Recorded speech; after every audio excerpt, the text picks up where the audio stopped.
To the GCSE Computer Science live stream. Sorry for the delay in that. The PowerPoint was taking a lot of time to load. So just for clarification, this is going through the second half of the content. We've already done a 1 hour live stream going through the first half, so I recommend watching that. And we're now going to go over the second half, and then we're going to do some practice exam questions. So that's how it's going to go. So yeah, let's get started. So as you can see, we've got the lives there, so you can actually go to the previous date of that other live. And we're going to go through networks and issues today. And we've already gone through components of computer system and data representation. It should be in a previous live, which has got Saturday, the 11th of May in it. Okay.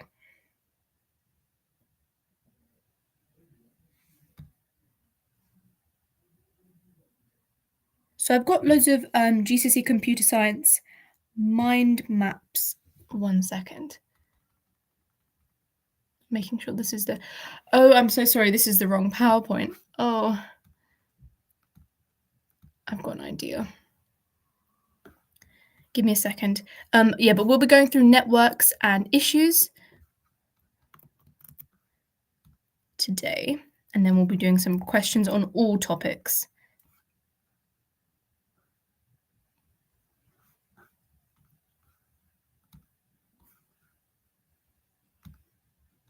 But yeah, going through the golden resource that I have for you guys, which you would have seen if you saw the previous live stream, it's computer science mind maps. And they're supposed to link together all the concepts. I've made them, and it helped me achieve a grade 9, and it links all of the topics together in a way that makes sense. So every single topic is linked by a concept. So if you're trying to memorize and you don't really understand perhaps YouTube videos, then you can use that to help you understand things. So yeah, those are available on the website, which you should be able to access. It's in my YouTube bio. But now let's get started with going over the content.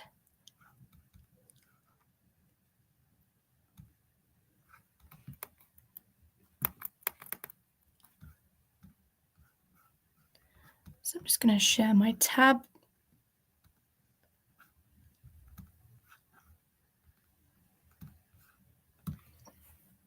Okay, so we're starting off with networks, LANs, local area networks, and wide area networks. So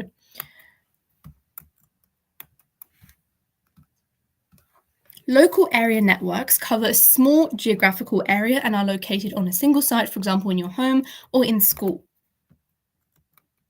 Wide area networks connect local area networks that are in different geographical locations. By the way, the vocab that I'm using here, oh, it's not showing on the screen, I'm so sorry. The vocab that I'm using here is really integral for your exam. Okay, so a local area network covers a small geographical area located on a single site, for example, as I said, your home or your school. Wide area network connects different local area networks that are in different geographical locations. For example, an international bank. So let's compare local area networks and wide area networks. By the way, I made this PowerPoint myself, and I think I'll upload it onto my website after if you want to have access to this. In any network, you need hardware. For example, wires, a wireless. It depends if it's wireless or not. But yeah, they're different hardware, and we'll go through those in a second. So in a local area network, all the hardware is owned by the organization that uses it. So if it's your school network, all of the hardware is owned by the school. If it's your house network, all of the hardware is owned by your home. If it's a wide area network, organizations have to hire infrastructure, and this is from large telecommunication companies, so companies that own all of the satellites, so that the devices can connect together.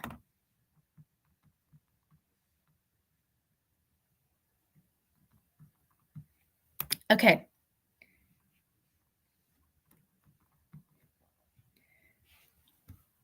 So in local area networks, you can share the same hardware, whereas in wide area networks, the smaller wide area networks may be connected together using fiber optic cables, but not the individual devices themselves.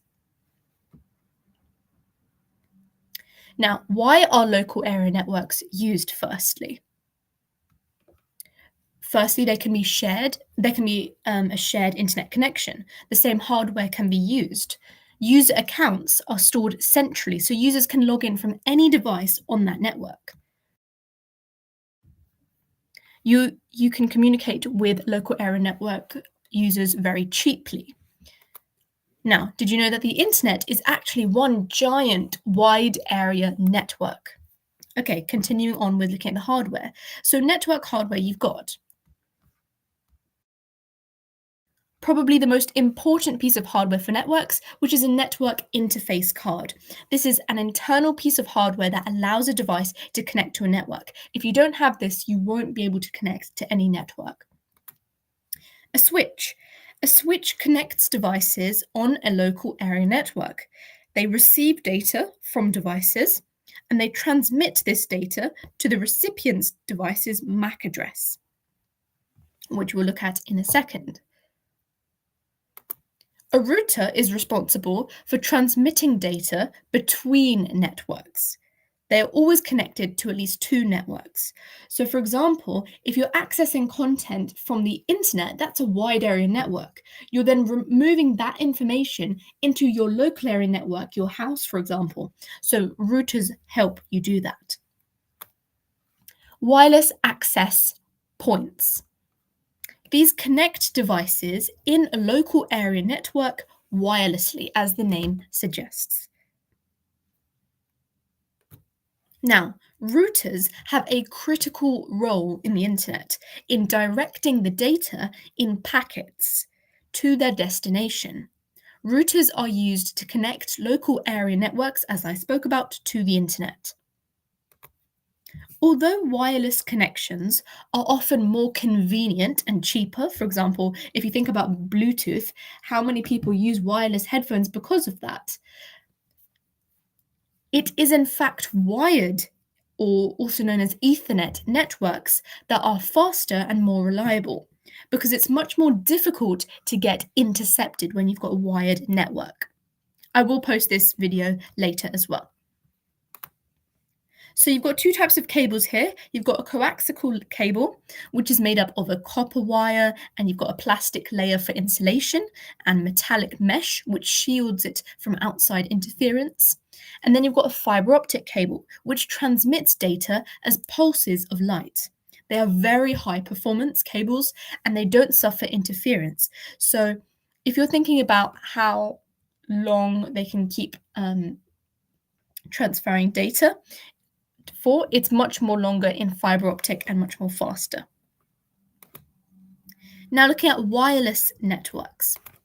So how do wireless networks work? Well, wireless networks use radio waves in order to transmit data. For example, Bluetooth or Wi-Fi.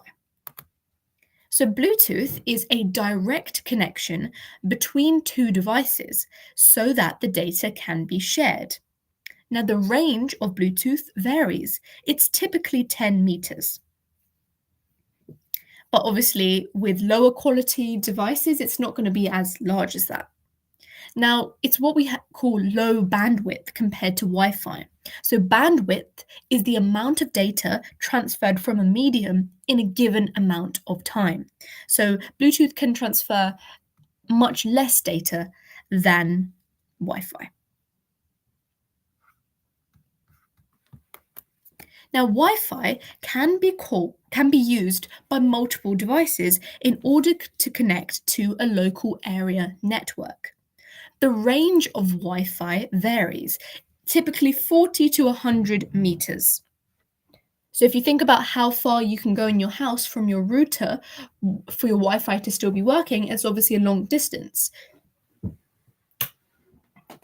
Now, high bandwidth compared to Bluetooth, as we already spoke about. Now, in order to set up a Wi-Fi network, you need a wireless access point, as we said. Now, the wireless access point is a switch that allows devices to connect wirelessly. A switch, as we spoke about before, is something that records which computers are connected to which ports. So when a message is received, the switch forwards each packet of data to its intended recipient only.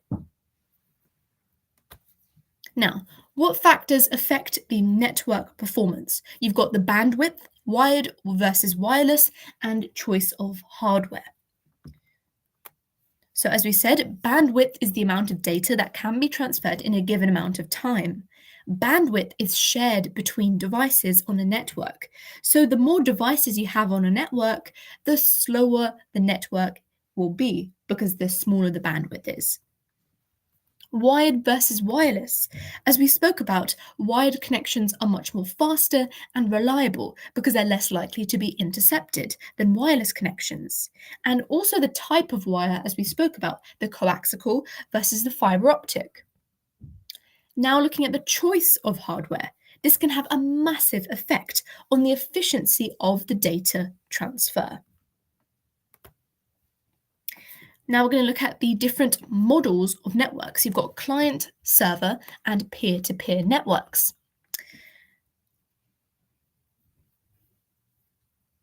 So the main difference between client-server networks and peer-to-peer networks. Coaxial cables are basically just copper wires. That's all it is.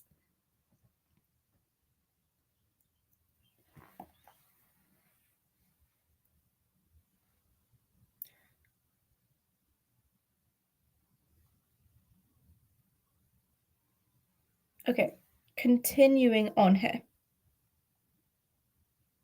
Do wireless access points store MAC addresses? Yes, they do. They do. In terms of whether coding is supposed to come up as well, addressing some of your questions, I would recommend quickly reviewing a bit of coding because they often do that in OCR. Specifically, they bring in coding. I don't know if you heard about the last year's exams where it was quite catastrophic. So be prepared for coding, but you don't have to do an in-depth amount. Okay, the main difference between client-server networks and peer-to-peer networks is that client-server models use servers. It's in the name. Oh. So what is a server? A computer that manages and stores files, or a computer that provides services to other computers on the network. You've definitely seen them, perhaps in your computing class, you've got these big box-looking things, and they are servers. They serve and provide services to the users. Now, looking at the client-server relationship, you've got the client, server, and another client. So the client will send a request to the server. The server then processes the request and then responds. So a lot of things you cannot do without a server. Now, the server stores user profiles, passwords, and access information. For example, the internet. Users send requests on web browsers, which act as the client, sending requests to the web servers for the information. The web server will then fulfill that request by sending the web pages. So going back over that again, you've got your user, which acts as a client. They request something on a browser, and the browser then acts as another client, sending requests to the web servers, and that's how that relationship works. Pros and cons of the client-server model, because you need to be able to really output this in your exam. So pros, it's easier to keep track of files as they're stored centrally. It's easier to perform backups because you can do that centrally. Servers are also quite reliable. Think about when was the last time in your school where the servers went down?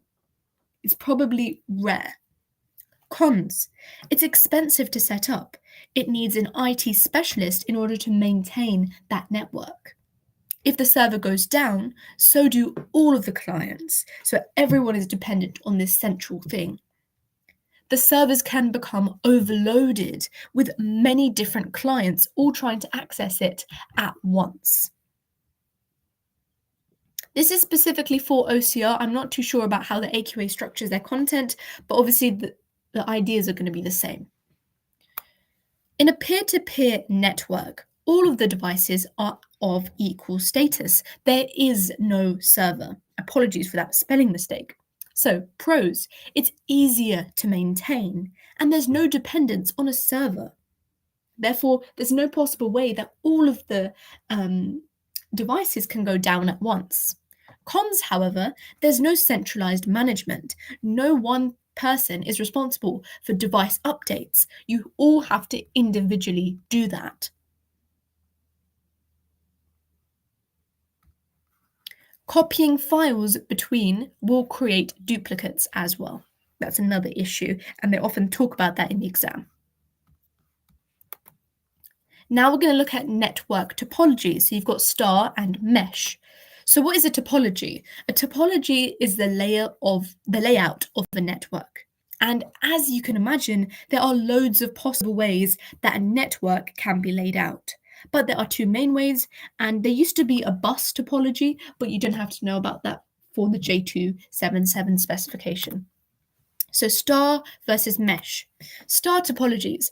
All of the devices are connected to a central switch or server that acts to control the network. So all of the devices that are connected in a network are called nodes. So often they'll ask you to draw a diagram about how the star topology looks like. So you want to, instead of writing computer, sometimes they give you the mark, but I would recommend writing nodes. And then you've got your central switch. So star networks can be wired or wireless. Now looking at mesh topologies. So in a mesh topology, all the devices are directly or indirectly connected to each other. So if this node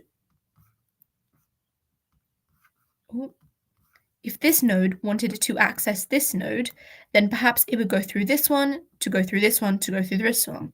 But they're all indirectly connected to each other, so there's always a way of getting to each other. Now, since there is no server or switch, it's called decentralized, which makes sense. Everyone has equal status.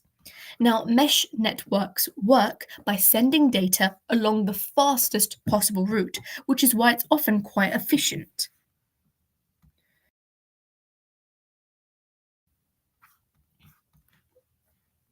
Continuing on. Star network pros and cons. So in a star network, if a device fails or a cable is disconnected, the rest of the network is unaffected. On top, you can simply just add more devices to a star network. And there's better performance in star networks than in other setups. Cons, however, if it's a wired network, imagine each device needs individual cabling to that central switch. If there's a problem with the switch, the entire network is affected. Now looking at mesh networks. So with mesh networks, there is no single point where the network can fail. And it's cheaper than using a star if you're using wireless mesh networks. However, it's expensive if using wired. I hope you're finding this live helpful, and let's keep going. So, continuing on with networks. Network protocols. What is a network protocol? What is it? MAC addresses, IP addresses, network protocols, network layers, etc. So, what is the difference between a network standard and a network protocol? They always ask one of these two definitions in the exam, so make sure you know it very, very strongly. So what is a network standard? A standard is a set of agreed requirements for hardware and software, allowing manufacturing companies to easily make compatible products. For example, the USB cable, or if you've recently known about Apple and how they keep changing their plugs. So it's important to have a network standard which is the same so that Apple doesn't have to keep changing their plugs. And then manufacturing companies can create compatible products, as we spoke about. Now, a network protocol is a set of rules for how devices communicate and how data is transmitted across a network.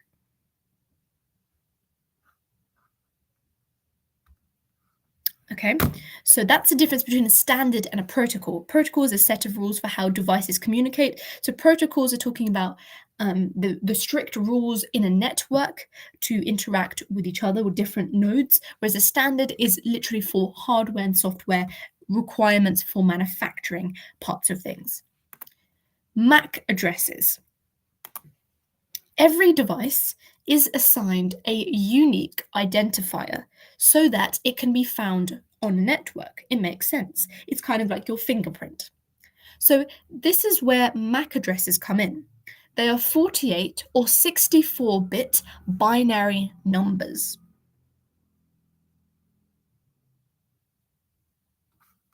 Now, they are converted into hexadecimal. And when we spoke in our first live about why is hexadecimal even used, well, hexadecimal is used because it occupies much less space than 4 8-digit binary numbers. Instead, it represents each 4-digit binary number, each nibble with a single digit. So hexadecimal is used to often look at your MAC address. Now, MAC addresses are mainly used by Ethernet protocols, so wired protocols on local area networks. Local area network switches read the MAC addresses and use them to direct data. Remember, switches is sending information to one specific device.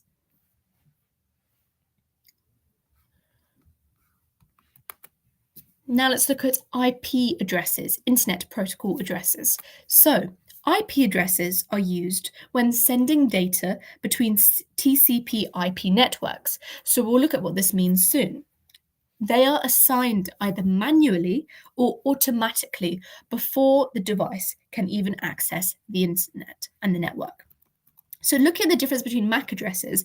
With MAC addresses, what happens is you get a MAC address in order to enter a network. If you wanted to enter the internet, you've got a MAC address. If you wanted to enter a local network, you'd get a different MAC address. So this is specific for your networks, whereas IP addresses are assigned to your device. You're unable to change them. Okay, so they are assigned manually or automatically before the device can even access anything. So, talking about the differences between MAC and IP addresses, imagine you just bought a new phone. The new phone was manufactured with a unique MAC address so that if you ever wanted to connect to a wired LAN network, the network can formally identify what device it is that you want to connect. The MAC address will never change. Oh, I'm so sorry, I confused the two, MAC address and IP address. I hope you didn't get too confused. So MAC address is the one which is assigned to your computer and device, whereas IP address is the one that changes. So sorry about that. I hope you don't get mistake that in the exam. So yeah, your phone was manufactured with a unique MAC address, so if you ever wanted to connect to a wireless local area network, the network will formally identify you. The MAC address never changes. IP address, this is the one that changes. So if you walk into different network boundaries, you'll notice this as well. That if you walk past different people's houses, for example, if you go on different public transport modes or on the train, for example, you'll notice that sometimes you get on your possible networks that you can connect to loads of different people's wireless networks. So you're walking into different boundaries, and that's giving you different IP addresses.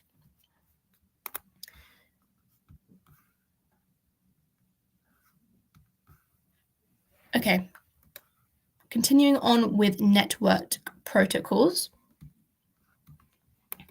So we're going to look more at the protocols themselves and the layers. So here is a broad overview of the different network protocols. I thought this table was quite helpful.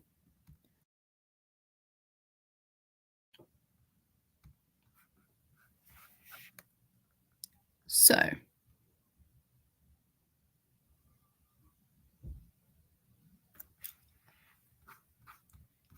TCP/IP. This is Transmission Control Protocol or Internet Protocol. So this is used to send data across the internet and most local area networks. Then you've got HTTP and HTTPS, so Hypertext Transfer Protocol. You need to know what these stand for, by the way, because they could ask you that. And if you get one mistake, you're not going to get the mark in. So Hypertext Transfer Protocol. So this is used by the www World Wide Web to tell browsers and servers what to do. When we were talking about how servers, the client-server model is used in how you make a request to the web browser acts as a client to the web server and gets that information for you. TCP/IP is all about that. HTTP is all about that. And HTTPS is a secure encrypted version of HTTP.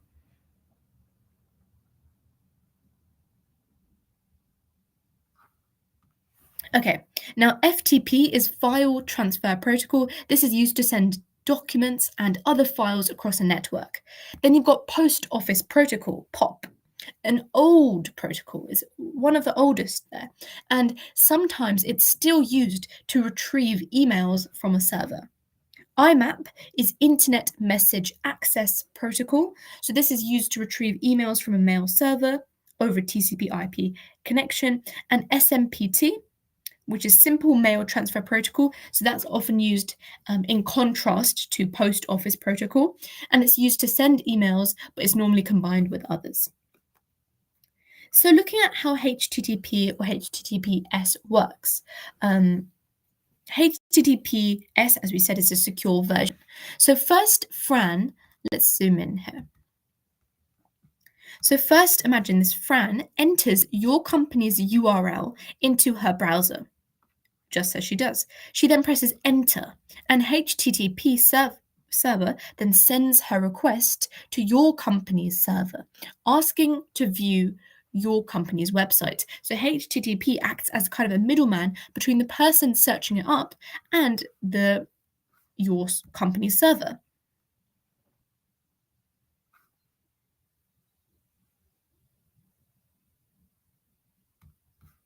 Now, Fran, a customer of your company, would like to visit your company's website from her home computer. Okay. Now, HTTP is an application layer protocol that formulates and interprets requests between a web client, the person who's searching something up, and a server where your company's website is located.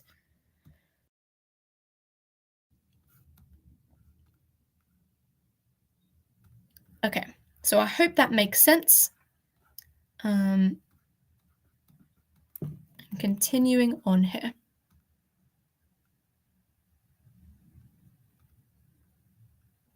Okay, so we've spoken about HTTP and HTTPS. So TCP/IP. Now, this is the protocol most commonly used on the internet. So the TCP/IP stack, that's often what it's called, describes how the TCP/IP protocol works, and you should be able to explain this.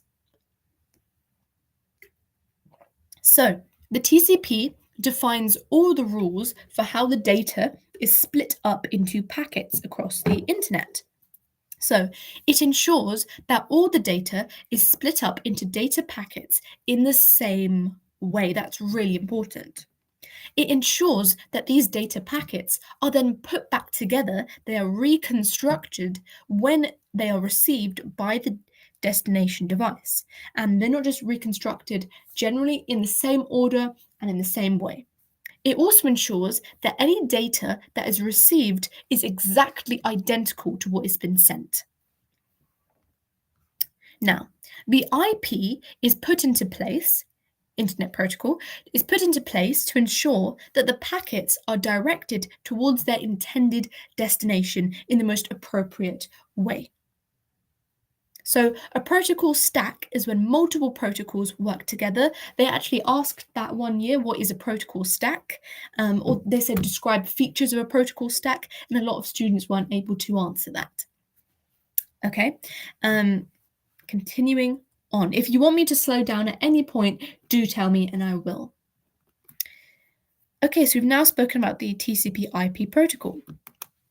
Now looking at POP3 and IMAP protocols. So, POP3 is when you are downloading your emails which have been received since you last checked your phone in the morning, as an example. With IMAP, a copy of your recent email, as well as any previous emails, will be available to view.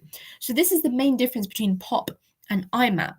So POP is that new emails will be received and all the old emails will be deleted. IMAP has a record of your previous emails and you'll be able to view them on your device. So IMAP, it has all of your emails both on the server and on the device you're on, whereas POP3 only has your emails on your server and your recent new one that you haven't seen, the unread email, on your device.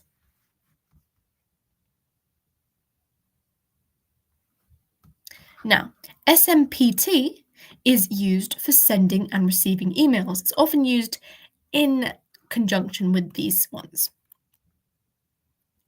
Okay, now we've spoken about everything except looking at file transfer protocol. Now this is generally quite straightforward. All you need to know is that it's used to send documents and other files across a network. Layers. Now looking at the layers of a network. So, protocol layering is used in order to simplify network transmissions. They often ask about this, so make sure your understanding is really strong on this. So by dividing a network into layers, it helps simplify the network transmission and assign protocols to perform each layer's task. Clearly, it works efficiently as most of the world is using this model. Now, without protocol layering, you would need one huge protocol to take care of every single aspect of data transmission. Now, if one part of that failed, it wouldn't work.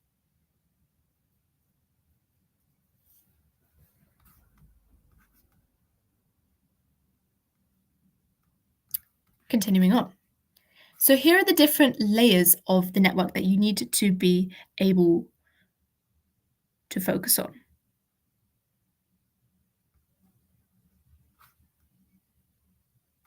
So, application, transport, network, and network interface, or often this last bit is called link often. So applications such as web browsers and email programs operate at this layer. Protocols such as HTTP, HTTPS, SMTP, IMAP, FTP operate at the application layer. Web browsers. Transport. So this breaks down the message into small chunks or packets. Each packet is given a packet number, an identifier, and the total number of packets is stored as well. So all of this detail is sorted out by the protocols that exist within the transport layer. This layer then sets up the communication between different hosts using protocols such as TCP and UDP, which you don't need to know. Then you have the network link. So this adds the senders and recipients' IP addresses to the packet and packages the data to make it ready for transmission. The network layer also routes the packets across the network.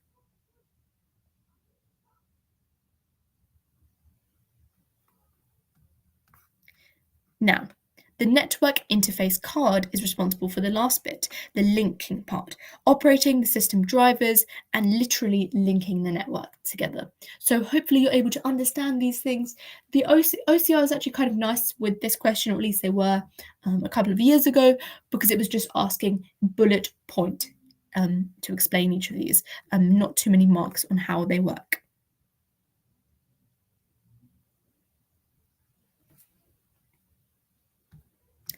Okay, continuing on. Now we're onto the internet. So the internet is, as we said, a wide area network of networks connecting devices and networks from all over the world. 62% of the world which that's probably not accurate because the population has increased anymore, use the internet, 4.9 billion people.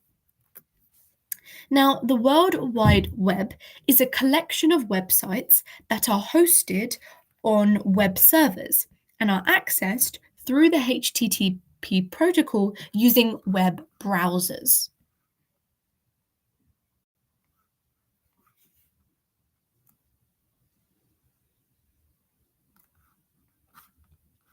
So, URLs are addresses used to access these web servers and their resources. Okay, so you need a URL to access the resource. Hosting. Hosting is when a business uses its servers to store the files of another organization. That is the exam definition, so make sure you remember that. When a business uses its servers to store files of another organization.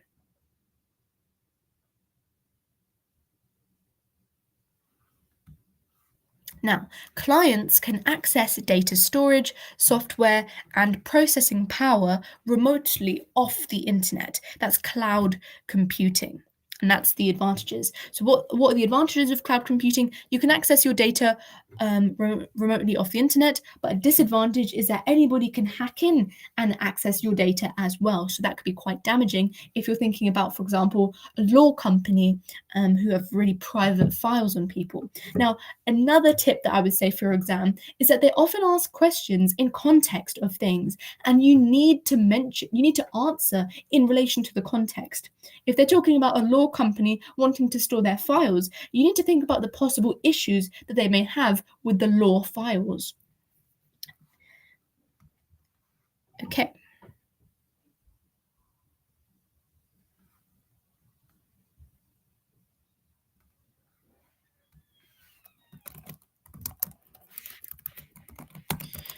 So continuing on.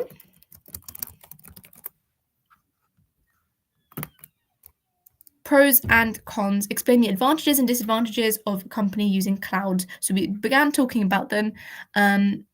So more pros is that it's easy to increase how much storage is available. You can just pay more and do that. No need to buy expensive hardware, no need to pay IT staff to manage the hardware. The cloud host provides security and backup.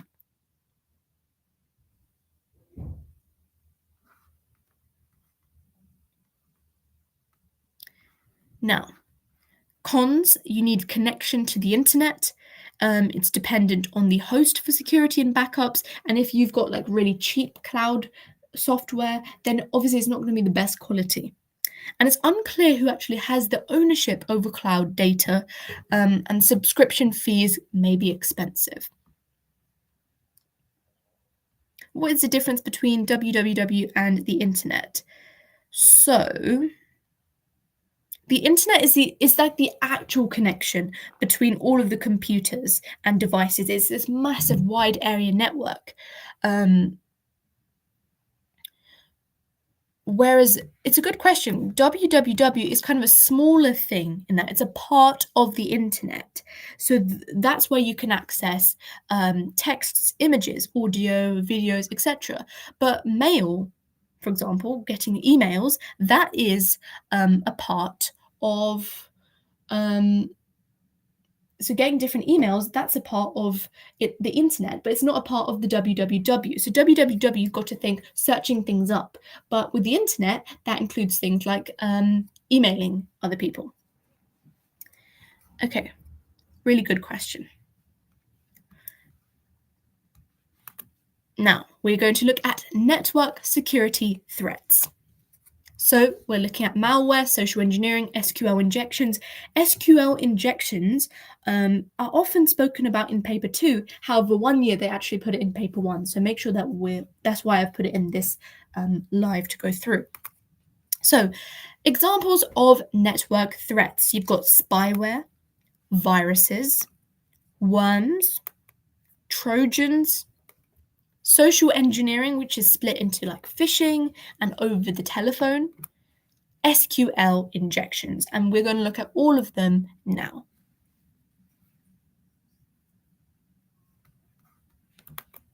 So So methods of prevention are as well. So, okay, just going through what each of them are as well is important. Just give me a second whilst I just have a bit of a water break because I'm coughing a little bit. One sec.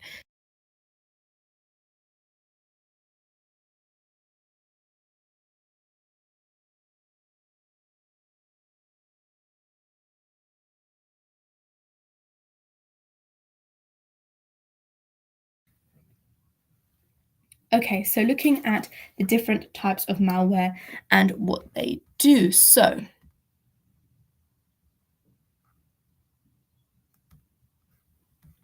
starting off, let's go back into spyware. So what is spyware? Spyware is literally any form of malware, which is just malicious software that is trying to access your computer and spy on your activities. So sometimes if you download something, you can actually end up downloading hidden files, and those hidden files literally watching your every move. Okay, so that's an example of a passive attack. So when someone is monitoring your data, you can have an insider attack when someone inside the organization is exploiting the network access, or you can have an active attack, which is when someone attacks the network with malware and keeps throwing things at it. Okay, so looking at viruses attach by copying themselves, just like in biology, to certain files. And what they do is users end up spreading them via copying those infected files, and they then activate those viruses because they're currently dormant until you access them by opening up those infected files. So you can send a file which has a virus in it across the internet, and if no one opens that file, you're fine. But if you open it, then you're going to suffer from that. Now, worms. So worms are similar to viruses, but instead they actually self-replicate. They don't require users to copy and send the file across the internet. The worms will do it themselves. So they'll self-replicate without any user help. So it's kind of like bacteria compared to viruses in biology. Now, they spread very quickly, and what they do is they exploit any weaknesses in the network security. So any holes in the network security, they will find them and they will exploit them. So in many ways, worms are much more threatening than viruses. Looking at Trojans, so hopefully you know the story of a Trojan horse. We'll talk about 8 markers later on in the live stream when we're talking about exam questions, but right now we're focusing on content. But just generally speaking, yeah, as people are saying, it's pros and cons.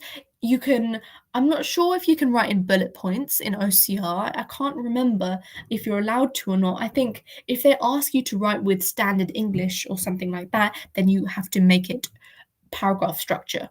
But the main idea with 8 markers is linking it to the context.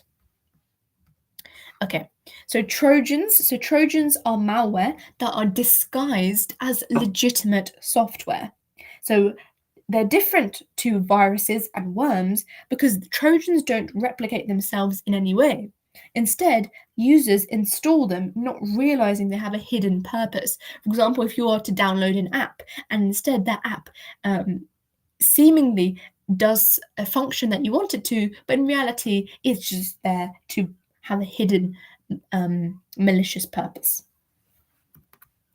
Okay, looking at social engineering. So social engineering is a way of gaining sensitive information or having illegal access to networks by influencing people and looking at human weaknesses. So, a common form of social engineering takes place over the telephone, as we said, when, especially with the elderly, they're trying to exploit the weaknesses of individuals, getting them to tell their precious private detail, and then obviously taking advantage of that. But you also have phishing, which is by spamming emails to loads of different people claiming that they are a well-known business, and in fact, they have hidden things. So people are often taught ways into that you can easily find a phishing email, like, for example, the email address isn't valid or there's spelling mistakes. But obviously, nowadays, the malicious software threats are getting harder and harder to find. And finally, looking at SQL injections. So all networks are made up of databases which have lots and lots of information, and therefore they are vulnerable to SQL injections. So that means that SQL is standing for Structured Query Language. It's one of the main coding languages, and you can access information by doing the select where from in the select where from, and people can access and take precious information. So often that happens when you are on a website and you're logging in and you're putting in your password. Then what can happen is if your website isn't strong enough, it doesn't have strong enough input validation, someone might be able to enter a piece of SQL code which will allow them to access every single person on that network's data. And that's a lot of the time how you see people who, or not people, companies. For example, recently, I don't know if you guys are aware of this, but the UK military's database, which has all very, very sensitive information, China hacked it. And how did they hack it? It was mainly through SQL injections, because it's the network's database, all the information that people are gathering about other people, that is what is very private.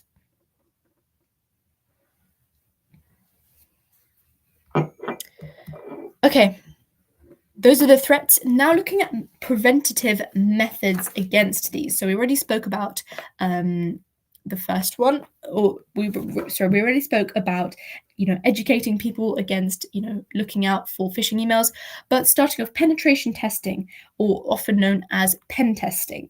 So this is when organizations bring in special people, and these people are aiming to simulate potential attacks on their network. So often these people are called, what are they called? I can't remember their name, but they have a specific name, and they go into different companies, and what they do is they then say, I'm going to try and hack into your network, and then they show that they've just hacked into that company's network. Therefore, the company kind of has to agree with them to make a stronger, fortified network.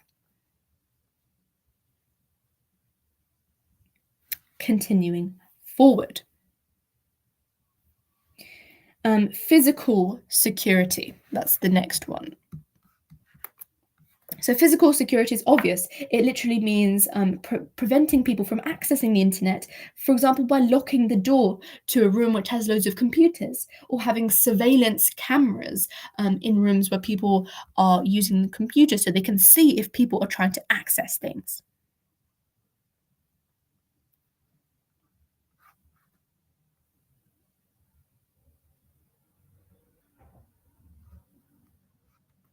Now, passwords. Passwords prevent any unauthorized users from accessing the network. So passwords need to be strong, they need to have a large combination of letters, they need to be changed regularly, having numbers, symbols, etc. User access levels. So user access levels control which parts of the network that different people can access. So if you run a business, you can have a higher access level, which means that only certain people can access very sensitive data, perhaps about the wages of all the employees. That will be on a higher one, whereas a lower access level will be for more common people can access those. Same thing in a school. So they gave an example a couple of years ago in the exam where they said that there's different access levels between the students and the teachers. So the teachers have a high access level. They have the access to the date of births of the students, where they're from, their addresses, their grades, etc. So that's very sensitive information.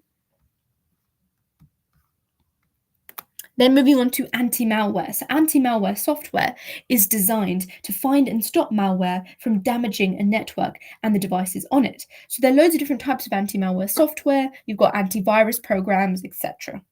And firewall as well. And finally, encryption. So encryption is where data is translated into a code. Only someone with the correct encryption key can access that, so unauthorized users will only see the ciphertext as opposed to the original plain text.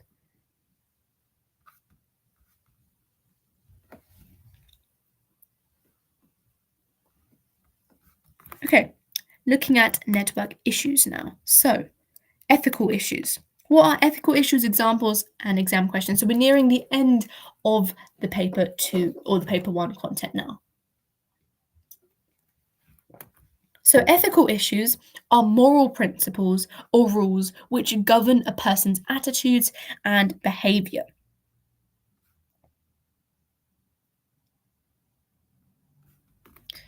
In exam questions, you may be asked to identify the ethical issues about a topic. So here are some useful points to always pick up. So ensuring public safety, that's an ethical issue. Privacy of the data that people are accessing, and security of data as well. Very confidential bits of information should not be accessed by everyone. Now, privacy, massive data leaks, as we saw, where the personal information of people are exposed to malicious hackers. Therefore, many websites require users to provide personal information in order to set up an account, date of birth, address, etc. And therefore, they have those stored. They don't get rid of them. And that's what's said in the terms and conditions that nobody reads. Ensuring public safety. So, an example of ensuring public safety is when software has to decide who has the safety priority, the passengers or other road drivers, in terms of looking at the idea of driverless cars. And data security, people that attempt to hack systems in order to gain access to other people's data. Now, social media accounts, phone mailboxes, and networks that computers connect to are all prone to hacking. You can think of it as anything that was built by a computer has the capacity to be destroyed by a computer. Legal issues. So, legal issues are issues and crimes that revolve around legislation. It's really important if they ask you to talk about legislation, then you've got to actually name the laws word for word, otherwise you won't get marks. There's really strict mark schemes for the name of laws, which seems quite pointless. So examples of unlawful uses of computers, stealing financial information, illegally sharing personal data, that's i.e. data that's not yours to share, illegally copying and distributing copyrighted material, and extorting information or blackmailing someone. Now, here are the 3 computer legislations and their years that you need to know. When you're saying the computer legislation, you need to say the years. Please do not forget this. So you've got the Data Protection Act of 2018, the Computer Misuse Act of 1990, and the Copyright Designs and Patents Act of 1988. So the Data Protection Act 2018, you may be asked to identify which act is not being followed in a scenario. That's a typical exam question. So here are the various points to be aware of. Personal data must be fairly and lawfully processed. Personal data must be obtained for a specific, explicit, and legitimate purpose. It must be adequate and relevant and not excessive. This shouldn't require you to talk about your country of birth, maybe if you are trying to make an account for something irrelevant to that. Personal data must be accurate and up to date. It can't be inaccurate. That's another important thing. This is OCR. And personal data must not be kept longer than necessary. So they have to have limits as how long they're going to hold that. And finally, it must be handled in a way that ensures security. They can't just be giving it to other companies selling your data. Computer Misuse Act of 1990 says it's illegal to access data stored on a computer unless you have permission to do so. So if in school you're accessing your friend's computer, you're logging in with your friend's login, that is actually a violation of the Computer Misuse Act of 1990. It's illegal to access data on a computer when that material will be used to commit further illegal activity as well, such as fraud or blackmail. That's obviously going against two of the different laws there. This is OCR.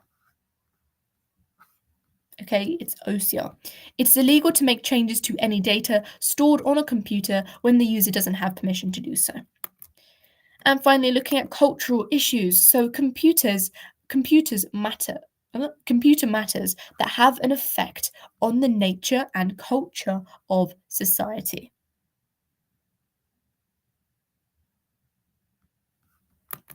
So, an example of this is the digital divide, the division that exists between those people who can use tech and are comfortable doing so and those who are not. So, not just talking about the wealth divides in the world and why people can't access them because of that, but also the age divides as well. Maybe there's not enough information for the elderly in how instructing them how to use it. And therefore, there are many different challenges faced causing this division. So, as we spoke about, literally having access to the internet, you've got 4G and 5G here. You can see in some continents it's very, very limited. Poverty and educational facilities, if you're comparing the two.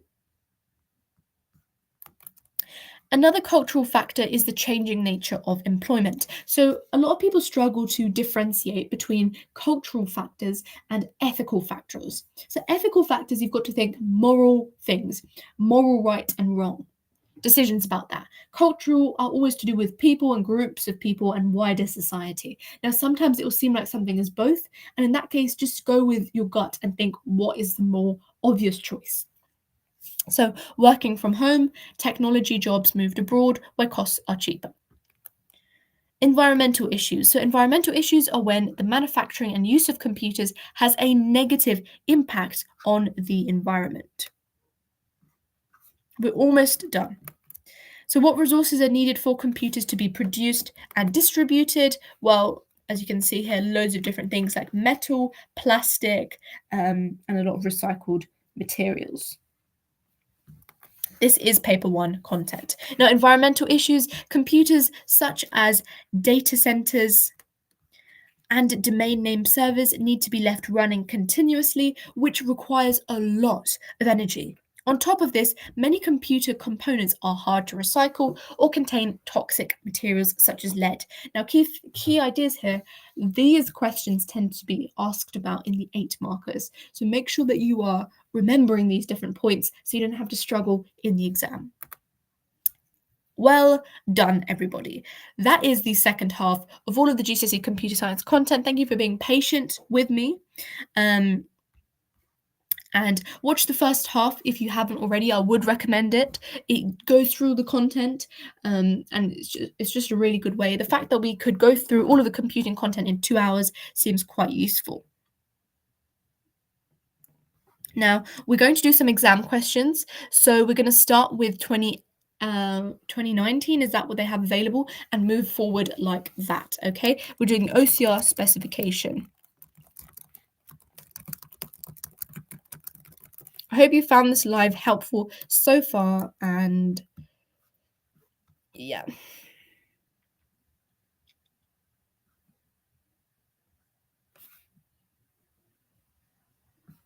Can you send the link to the first half? Okay, you can find it in my previous lives, but I'll literally send the link now. Here, it was done 3 days.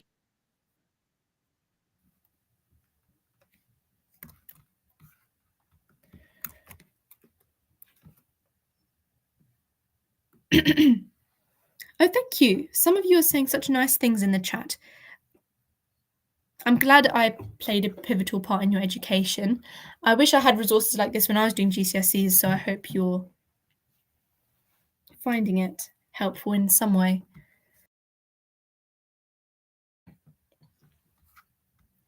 So that is the link, if you need me to send it again here. That is a link to the first live stream, so make sure you go and access that one. Okay, and now we're going to go through the OCR past papers. As people have been saying in the chat, which is really a good idea, actually,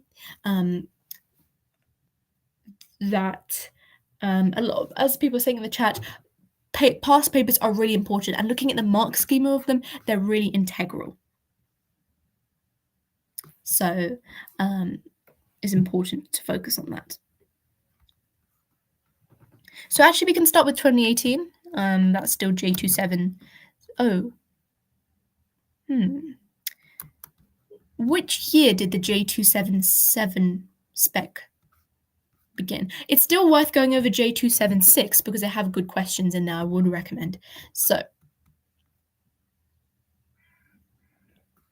oh, you can't see my screen.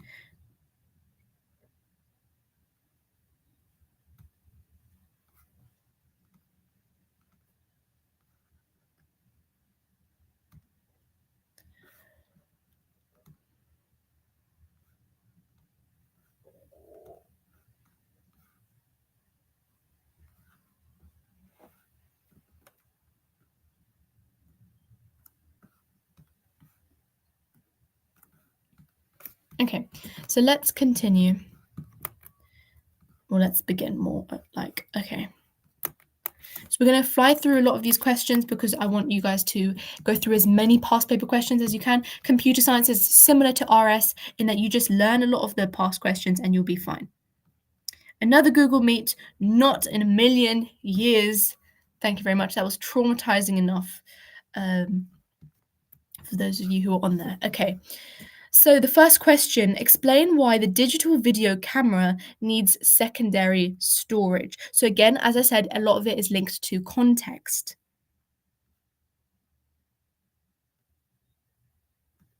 So going through this. So secondary storage. This is a paper 1, first half, which I went through in the other one. So why does digital video cameras need secondary storage?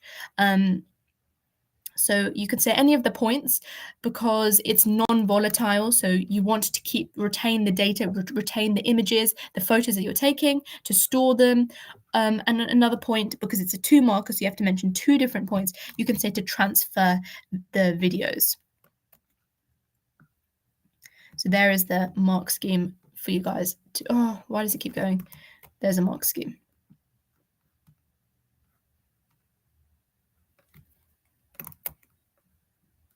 Okay.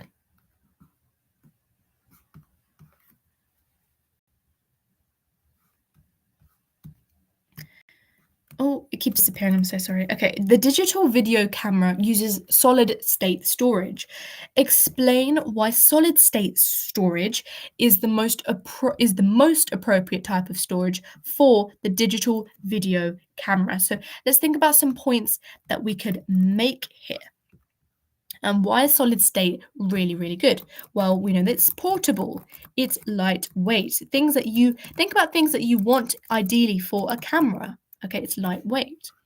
Other things you could say, it's durable. It isn't susceptible to things like magnetic rays when you're talking about magnetic storage. There's no moving parts. That's another point you can make. Now, look, the good thing with OCR computer science is that a lot of it is just bullet pointing ideas. You don't need a whole 4-mark paragraph. You just put points in there. Well done for people answering in the chat, actually. All of those are correct. Another thing you can say is it is got a large, or you can say sufficient storage capacity for the use that it's going to be used for. And on top of that, it's got efficient power consumption,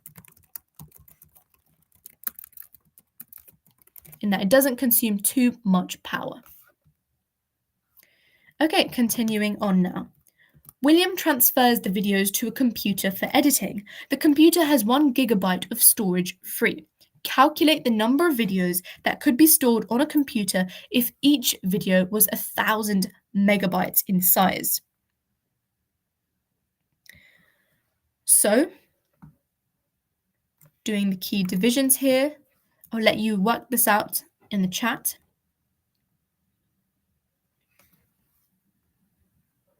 10, well done. It is 10 videos. Perfect.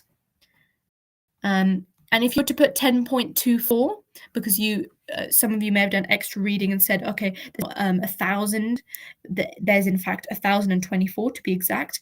They actually don't accept 1,024 or 10.24. So just be calm with the GCSE spec and don't go above and beyond. The computing OCR doesn't reward it, unfortunately. Okay.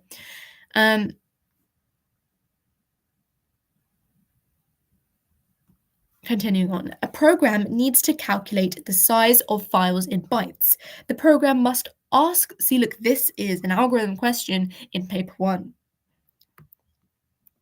Okay, but this is the old spec, so they're not necessarily going to ask you too much about that. So we're going to just move on to the other questions. This live is mainly about learning the key. I know, I'm sorry, I'll try and take the live ads down. And this live is mainly about looking at memorizing how to answer key things. So William's computer has utility programs installed, including automatic backup. William can choose between a full or incremental backup. I don't think this is part of your spec anymore, is it? Full and incremental backup? I don't think so. Correct me if I'm wrong, but I don't think you need to know this. Okay, so we'll just skip that's not on the spec anymore. Give one additional utility program. So looking at, okay, so this question you can do. So looking at, when it's saying utility program, what are the operating system functions? We spoke about in that first live stream. So you can talk about encryption software. You can talk about disk defragmentation. You can talk about compression.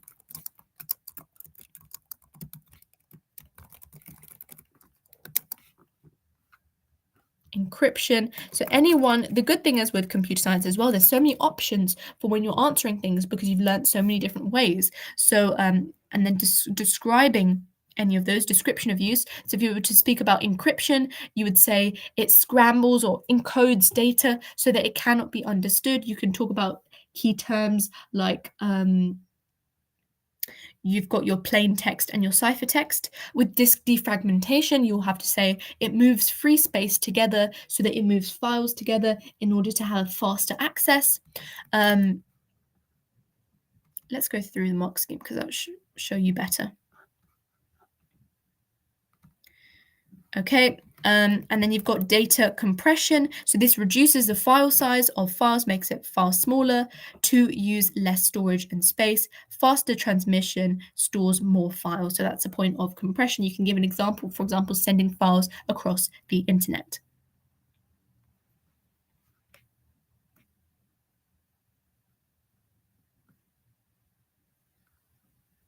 So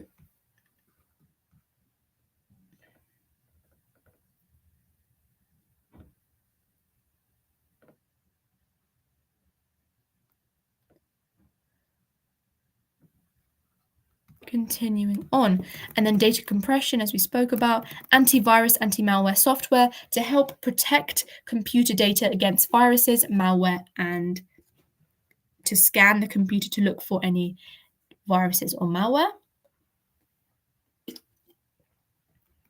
Disk analysis and repair is no longer on your spec.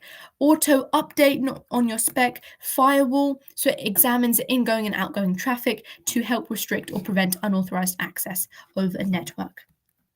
Okay, continuing on to the next question. This Creative Commons license, it's not on your spec anymore.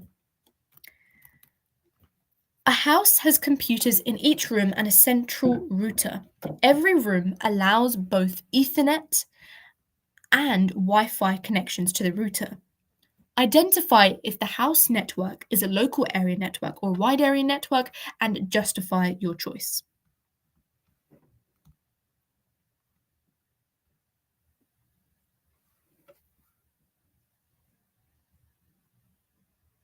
LAN, perfect, small geographical area. Well done for those answering. So, yep, the mark scheme says local area network, because there is you can see in the mark scheme, we share it, there is a small distance and between the geographical area, by example, or it's connected by its own hardware. Okay, moving on. The following table has descriptions of Ethernet and Wi-Fi. Tick one box in each row to identify if the description is more appropriate in Ethernet or if it's more appropriate in Wi-Fi. So the first one is slightly obvious. So a wired connection, that's going to be Ethernet, not Wi-Fi. The second one, more likely to be affected by interference, that is going to be Wi-Fi because it's wireless. Obviously, Ethernet is more direct, and that's not going to happen too much.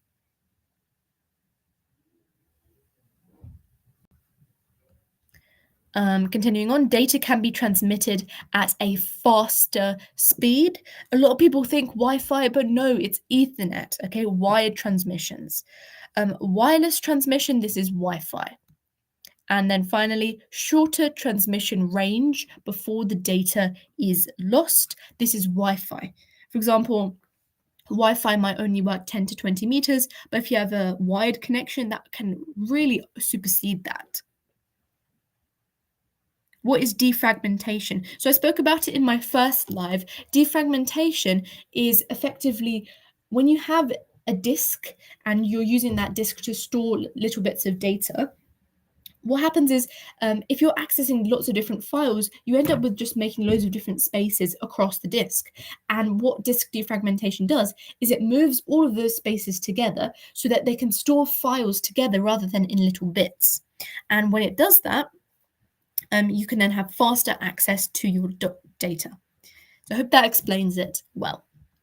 Okay, describe the purpose of the router in the house's network. So what is the purpose of the router?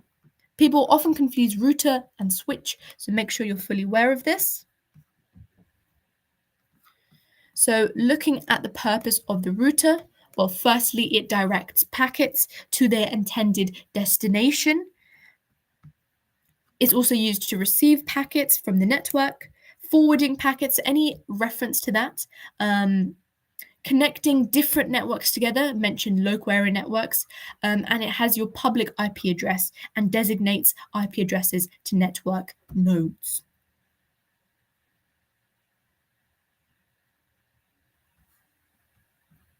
Okay, going on to here.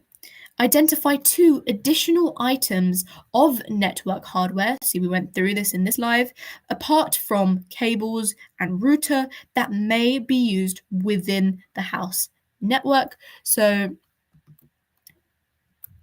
key thing here, what did I say is essential in order to join a network? I said it was a network interface card. On top of that, you can also talk about a wireless access point, a switch, a hub, a server, any of those sorts of things.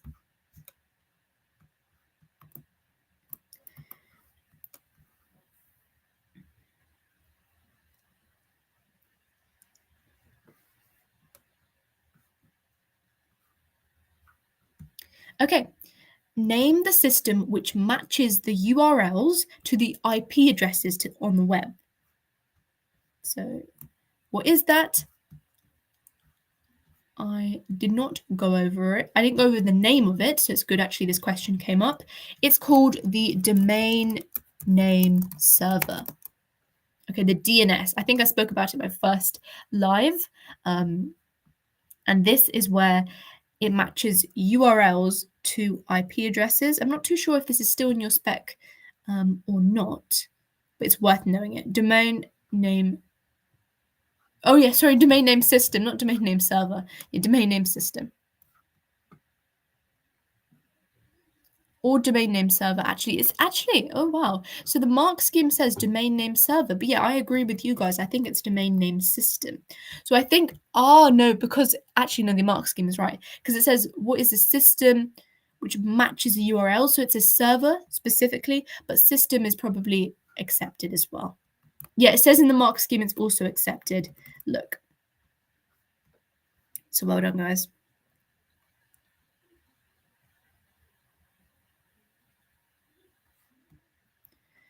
Okay, continuing forward. So the following statements describe what happens after the IP address has been found and returned to the user's computer. There are 5 missing statements in the table. Write the letter of the missing statements from the table in the correct place. So I'll have to zoom out a little bit here. So we're initially told the request is put into packets. So what would make the next step here? So let's read through these. So A is the server checks if all the packets have arrived. B is the packets are put in order. C is that the request is processed by the web server. D, the packets are received by the host server. And E, each packet is given the address and a number. So going through this, the second one is actually E. So firstly, the request put, and then each packet is given an address and a number. And then the packets are sent across the network, and then the packets are going to be received by the host server. So often people think it's going to be received at the very end. Common misconception. No, it's received because all of these things happen after. Okay, so we've spoken about D, we've spoken about E. And then the next steps, number 5, is that the server checks if all the packets have arrived. You can know that because it says here if they have not arrived, so that's a condition based upon the first one. And then if a timeout is sent to request the packets, and then if they have arrived, then what's going to happen?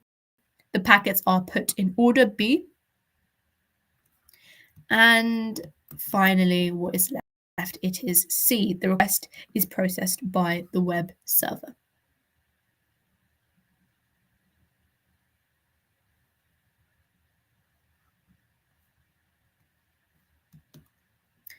Okay. See, these are the really nice questions where they literally ask you to talk about 3 different threats. Now, you've learnt about 8 different threats, so it should be easy to do this. Well done to those who answered the questions correctly. So, let's read the context. That's really important. The house owner is concerned about potential threats to the network from being connected to the internet. So we're looking at threats based on the internet. Describe 3 possible to the computer connected to the network and give 1 way each threat can be reduced or prevented. So we went through these methods. So there's a lot. I'm going to show you the mark scheme here. It's definitely worth having a look at that. So one of the things you could have said is a virus, a Trojan, a worm, malware. All of these are, the virus, Trojan, and worm are all examples of malware malicious software. These are pieces of software and they all work on replicating themselves to cause damage. You wouldn't put Trojan in the same bracket as these because Trojan does not replicate itself. Now, how would you prevent this? You can run antivirus or anti-malware software. You don't download links from unknown sources, for example, talking about viruses, etc. Moving on to the next one, spyware or keyloggers, so things that remember what keys that you pressed. So all pieces of software that records the actions or key presses, and therefore they send this data to a third party for analysis to see if they can use it for harm.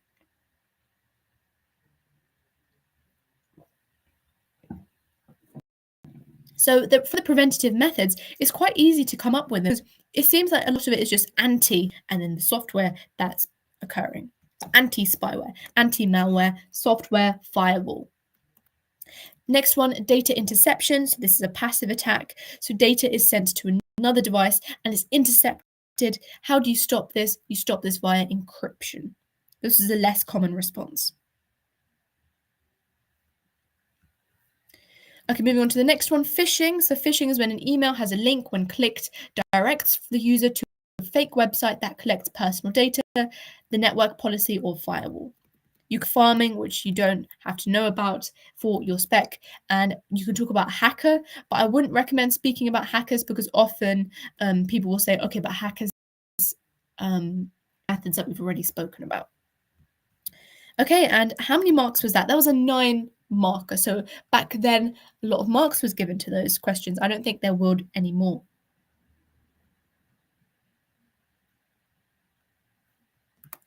Okay, a small island has 100 people living on it.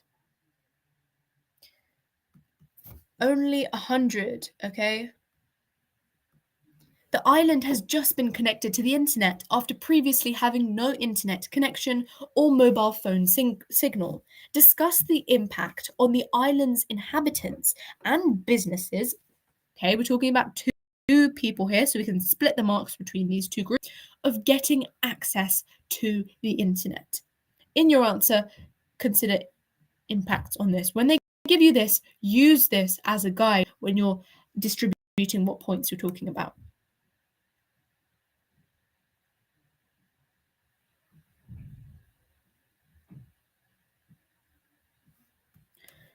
So, what can we say? The impact on the island's inhabitants. So, let's start with looking at the impacts on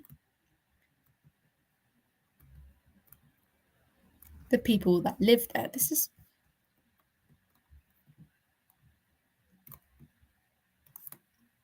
so the inhabitants. So, what impact is it going to have on the inhabitants? Well, it connects them with the rest of the world. They will have access to more up-to-date information, e-commerce, which means shopping online, communication with other people. It can be used in schools for education, and obviously not just positive impacts, but cost for the devices, the connection, etc. Now looking at, so we've spoken about inhabitants, now looking at businesses. So what are the impacts on businesses? So businesses can sell products to a wider audience, especially if it's a local business. They could especially put it in the tourism section of things. You can buy items from a wider range, more places, competitive prices, competition. Tourism can be advertised. If you do, I know a lot of you do GCSE business, so that might help your understanding with looking at the economic side of things. Tourism can be advertised, online booking for hotels. Okay, so we've now looked at businesses. What about ethical issues and privacy issues? Two things that we both looked at today. So ethical issues and privacy issues. Ethical, access to inappropriate or illegal content, leading to social pressure to be online and also get access to that technology. So it might even increase the poverty. Cost introduces digital and social divide, privacy issues, the tracking of IP addresses, devices, social media.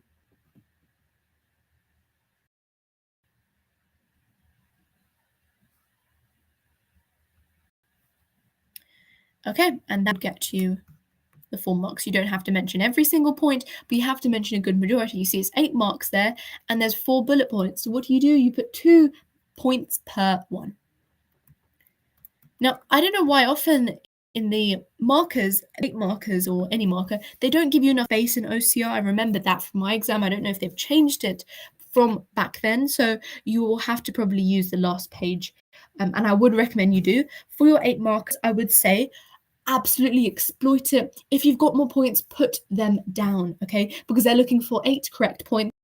They won't penalize you if you've got an inked point. So you want to put as many points as possible.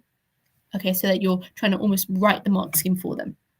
Okay, Alicia has designed a computer using von Neumann architecture.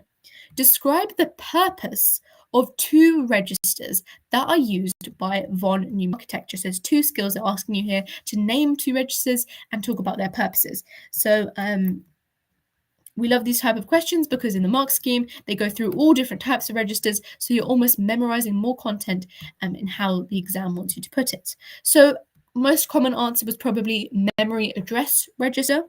If you don't understand the registers, I would recommend going into my live that I did because it explains them step by step.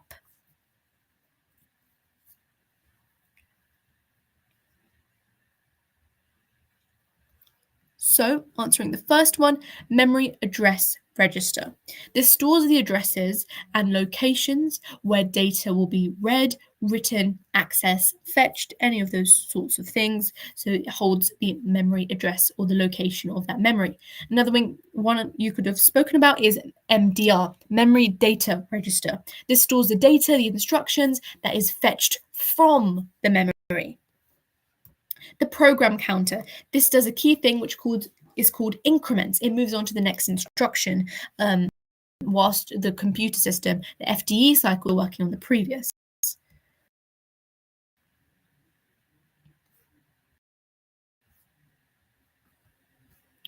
Accumulator is another register. This is the results of all of the calculations from that occur in the arithmetic logic unit. Okay, moving on to the next one.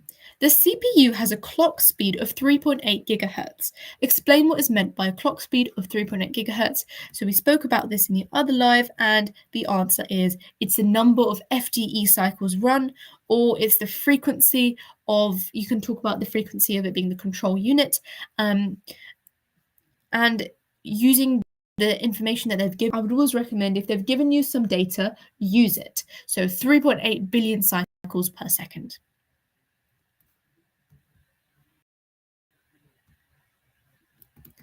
Alicia says, my computer has a quad-core processor. We actually spoke about this in the previous one. So it will run twice as fast as a computer with a dual-core processor.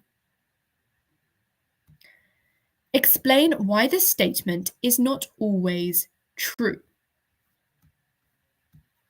So the reason why it's not always true is because the software has to be designed to run on that many cores.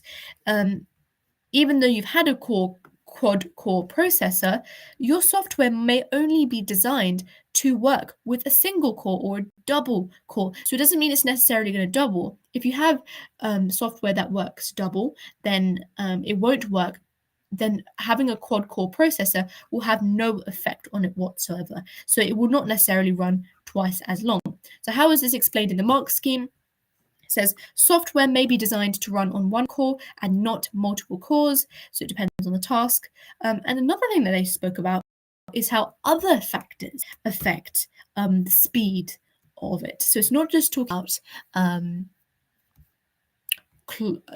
about the number of processes, but clock speed, looking at the size of the RAM, looking at the cache size. So all of these are, if you remember, these are the factors that influence how the CPU work.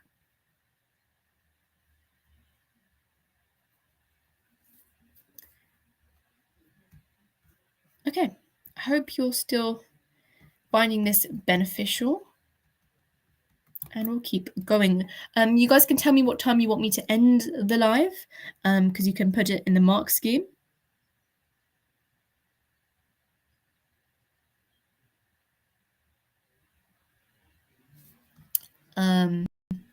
And I know a lot of you to watch the previous one, so I don't want to take your time from that. But some of you finding this helpful, so I guess we'll continue. Just put in the chat a time where you think you want to kind of end the live, and then I'll stop it there. But thank you for all the nice comments. I think this live stream went quite well compared to the very chaotic French one yesterday.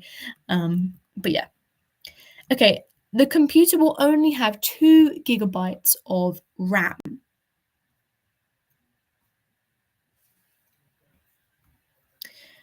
But Alicia says that virtual memory can be used instead of adding more RAM. 2:00 tomorrow. Everyone wants me to do this. Okay. Explain how virtual memory can compensate for the lack of RAM in Alicia's computer. This paper is really good. It's going through a lot of the key concepts. So virtual memory is used when the when the random access memory is full. I was about to go chemistry there. So it's part of the secondary storage is the virtual memory is effectively part of a secondary storage method that is disguised as extra RAM. So data from the RAM, I know, who is Alicia? It's a good question. Data from the RAM is moved to the secondary storage, virtual memory, and then the RAM can be filled with new data. And then when data in the virtual memory is needed, it's then moved back to the RAM. So data that you're currently using stays in the RAM. And like example, tabs that you've not used, that goes to the virtual memory.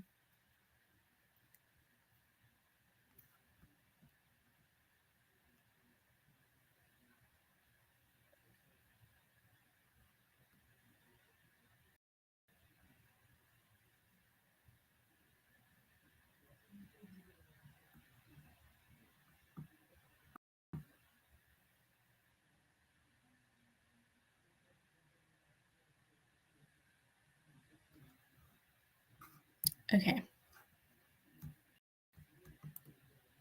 Explain why it can be beneficial for Alicia to get more RAM instead of relying on virtual memory. So more RAM will improve the performance of the computer. Virtual memory is also slower to access than RAM, and moving data between the RAM and virtual memory takes a lot of processor time. So any of these points you could mention there.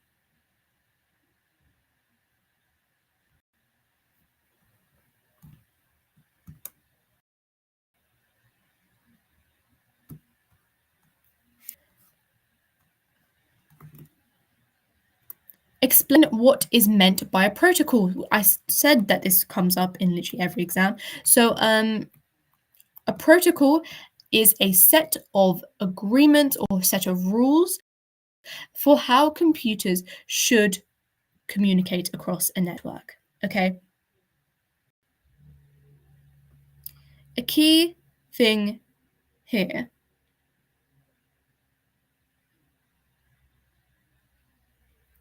Thank you for such lovely comments in the chat.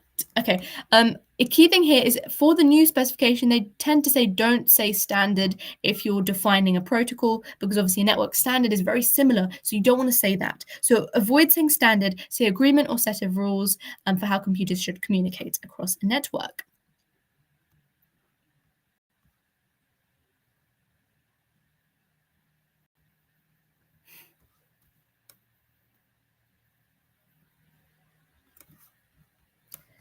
Okay, for each of the scenarios below, identify the most appropriate protocol to be used and explain the function of protocol. A user wants to transfer a file directly from his computer to his friend's computer. What's the best protocol for that?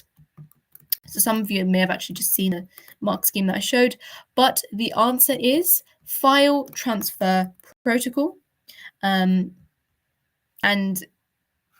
the mark scheme says it uses a client server model, sends from the client to the server. So when you're talking about file transfer protocol, perhaps try and mention the client server model when describing it.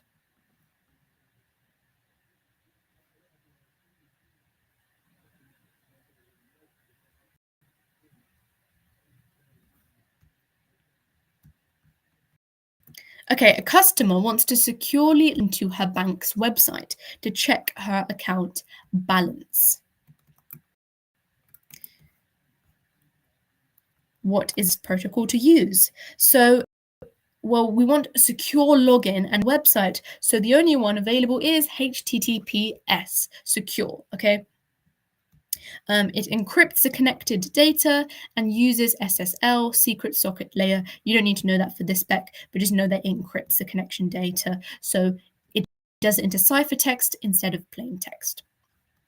And the difference between how IMAP, Internet Message Access Protocol, and SMTP, Simple Mail Transfer Protocols, are used.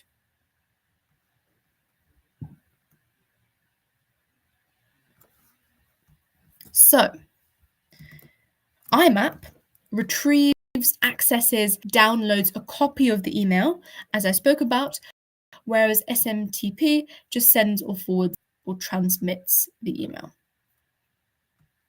Okay, and that is the end of the 2018 paper. So, hopefully you understand, get a grip of how that is, and we're going to move on to the next one.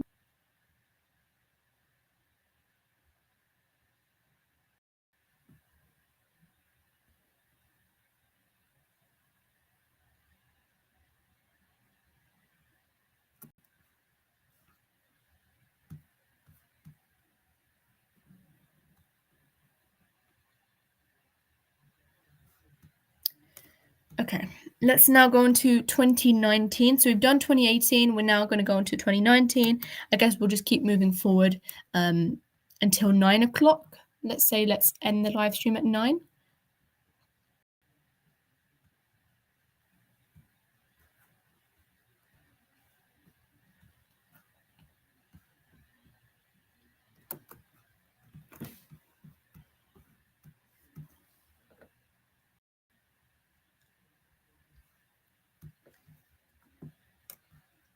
Okay.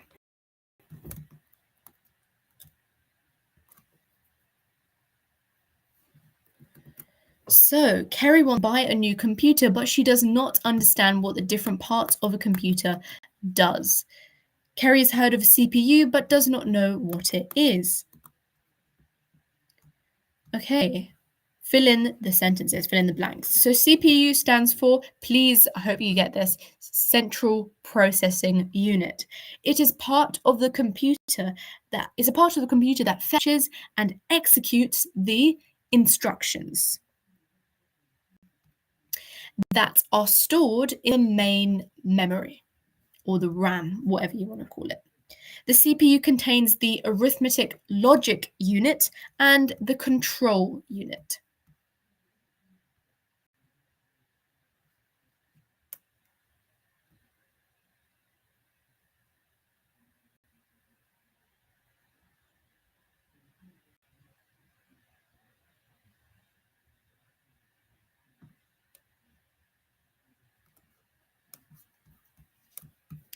Okay. Kerry is looking at two computers. One has a single core processor and the other has a dual core processor. Oh, okay. Explain why having a dual core processor might improve the performance of the computer.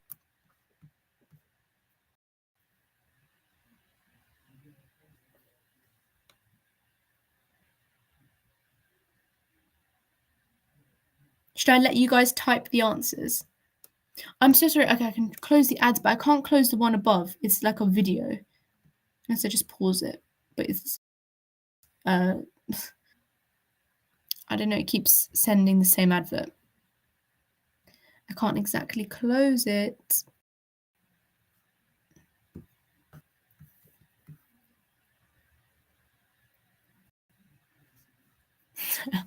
Okay. Yeah. You guys can try and answer it. Do you want me to give you some time for you to answer? Or do you want me to just go ahead and answer it so we can get through them?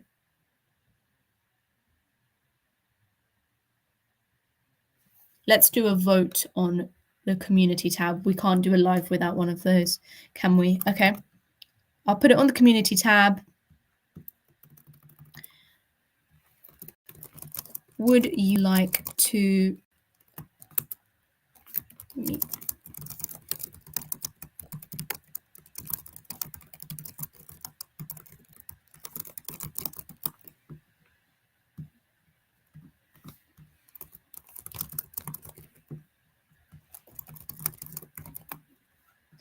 Okay. I've just posted a poll on the community tab, which is, would you like me to give you time to answer or just answer and then show you the mark scheme? Because obviously I want to make this tailored for you guys for your exam. So please put it on there if you think it's beneficial.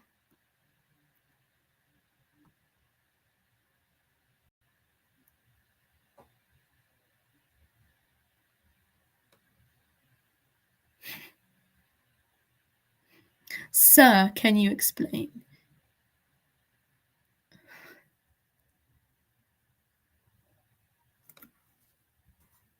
Okay, I didn't see if anyone's voted.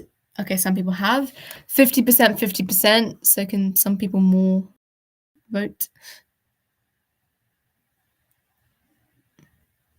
What is virtual memory? So I spoke about virtual memory. Virtual memory is effectively when your RAM, your main memory, gets used up. So virtual memory is secondary storage that pretends to be extra RAM, and all of the tabs, for example, if you've got on a computer and you've got loads of data, your tabs that you're not really using goes into the virtual memory. It's a lot slower to access.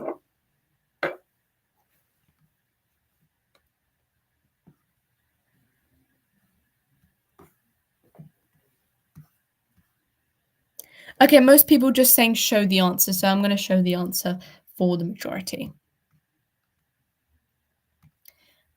Thank you for answering that. Okay, so explain why having a dual core processor might improve the performance of the computer. So you have to mention how dual core means that that computer has two processors or two cores, and therefore parallel processing can happen. Two can happen at the same time. So each processor can execute a separate instruction at the same time. Keyword simultaneously. So some processes or software cannot be split between two processes. So this is a good point against evaluating that. Therefore, it doesn't always increase the performance.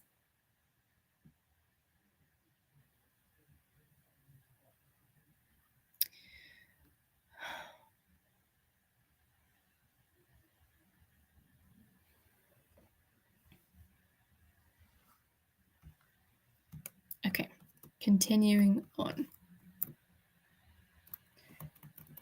One computer has 64 kilobytes of cache and the other has 512 kilobytes. Explain how cache size can affect the performance of a CPU. So what you want to talk about here is the purpose of cache. What is its function? Well, we know that cache stores frequently used data. And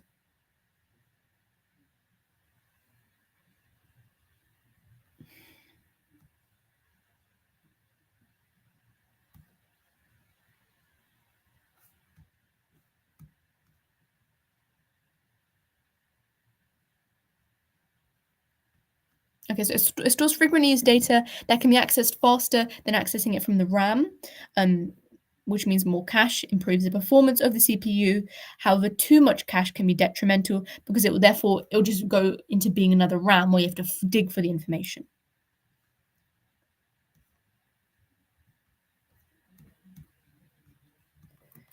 Okay, both computers have RAM and ROM. The table has 5 statements describing RAM or ROM. Tick one of the boxes to identify whether it's a RAM or ROM statement. So, stores data, that's going to be RAM and ROM, both of them, tick in both. The memory is volatile, that is only RAM, because if you turn off your computer, all your data is lost. That's what volatile means. Non-volatile is ROM and other secondary storage devices. Data will not be lost when the computer is turned off. That is ROM. Data is read-only and cannot be changed. That is ROM. For example, starting up a computer, you've got the basic input-output system. Those are all really integral. Stores currently running data and instructions. That is going to be the random access memory.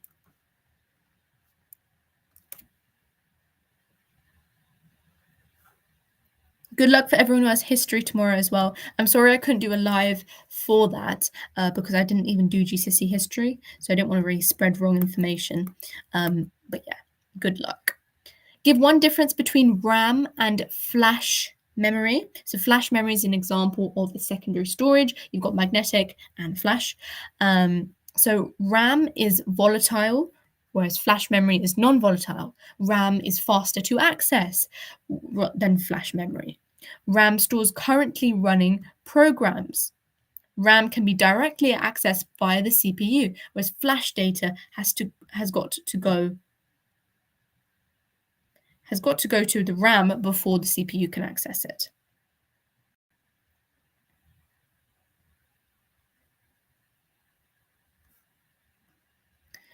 Okay. Moving on. Kerry has 5 gigabytes of files to transfer from her laptop at work to her new computer. She has been told to buy an external solid-state device to do this. Give one example of a solid-state device. So you could say a solid-state drive, an SSD, a USB memory stick, a memory card, an SD card, or a USB drive. I spoke about multitasking on the other live stream. I recommend watching that.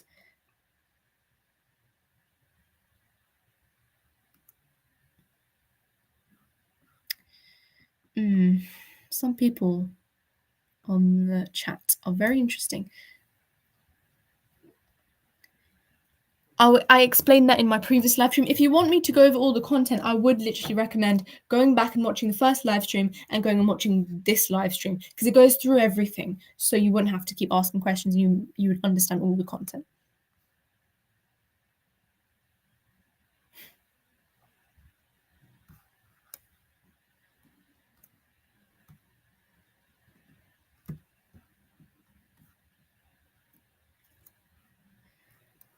What's the best tip for going into the exam? I would say the best tip for going into the computer science exam, I would say to be very careful with your wording, and when it's anything like a 4 marker or anything where it's asking you to list things, put as much information as possible, because they can't really discount you, especially in the 8 markers, for things that you say that's wrong. So put everything that you can think of. And on top of that, I would also recommend, when you've got the shorter, when you've got questions like name 3 threats to the computer, go with the 3 that you've prepared for and you're strong in. Don't just go for any random 3. Make sure that you've got good justifications for them. Okay. Identify whether the device given in that part is an example of a primary or secondary memory. So error here, they shouldn't have said memory, they should have said storage, but yes, it is in fact secondary. Remember, secondary is non-volatile, whereas primary is volatile. Kerry was originally going to use an optical storage device to transfer her files. Discuss whether an optical or solid-state device is the most appropriate media to transfer files. So think about the usage here. Another key tip is to really hone in on the context that they're given. Thank you for the mini donations.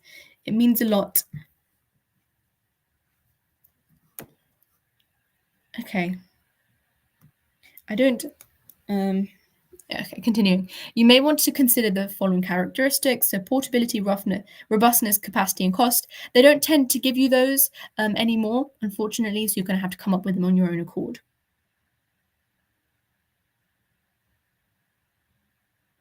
I'm not going to say my age, but I'm not an actual teacher, no. I'm a past student, so I'm not actual qualified teacher.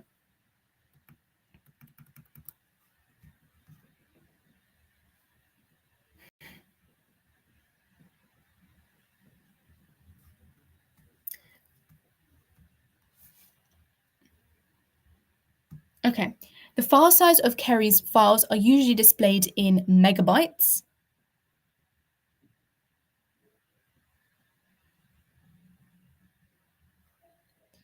Or gigabytes. Calculate how many megabytes are in 5 gigabytes. So if you can do that in the chat, that would be great. Let's see if your math skills.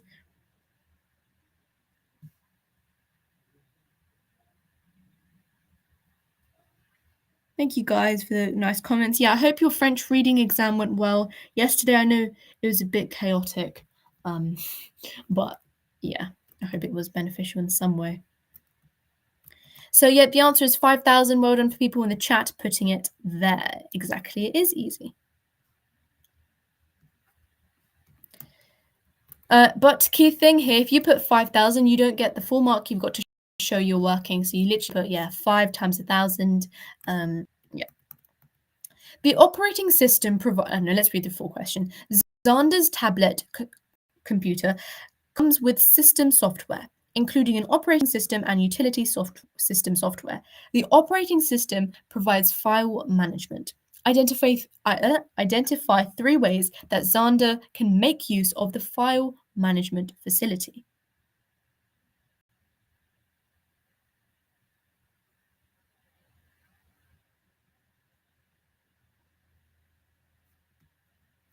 So, thinking about this, what are 3 ways in terms of file management facilities? So, here's Mark's scheme. He can place his files into folders or directories.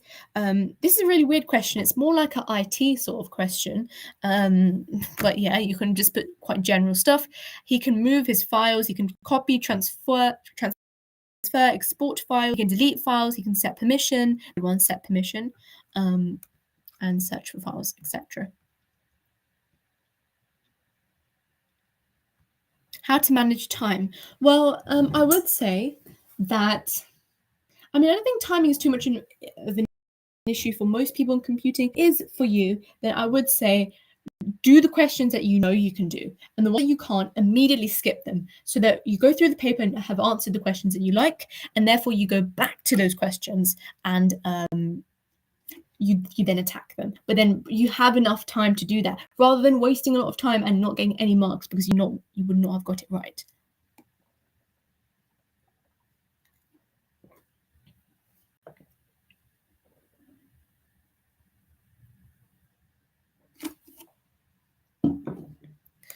Okay.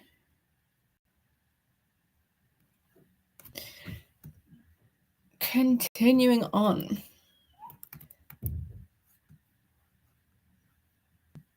The utility system software provides compression software.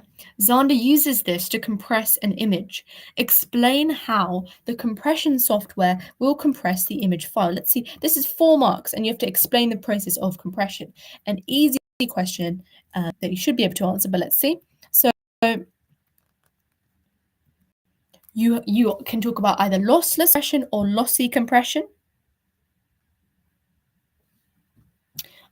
So lossy is permanent, and it means the original file won't be restored, whereas lossless will not remove data permanently.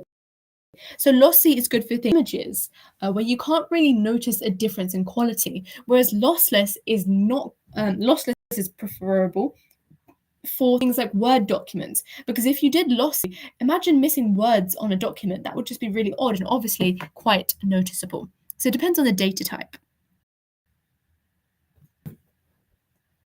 Thank you guys for all the really nice comments. Who are appreciating the lives that we're doing. Okay, it reduces. So how does it work? It reduces the number of pixels, or it reduces the resolution. Obviously, this is compression not of a sound file, but of an image. So you need to make it specific to that. Record the changes in the color. Run length encoding. So you changes in color. What it means by that is it reduces the file size by reducing the amount of bits per image.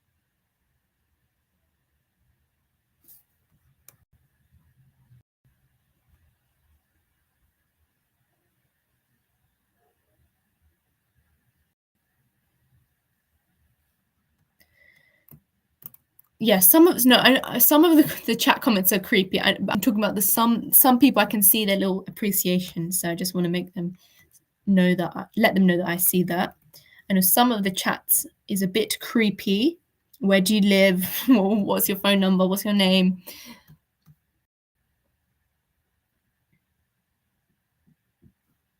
Okay. Give the name of 2 other types of utility system software. Exam papers. I can't ban everybody though, because on the I struggle with ban because I'm trying to do the live at the same time, so it's a bit difficult. But yes, I need to get a moderator, but somebody who I can trust.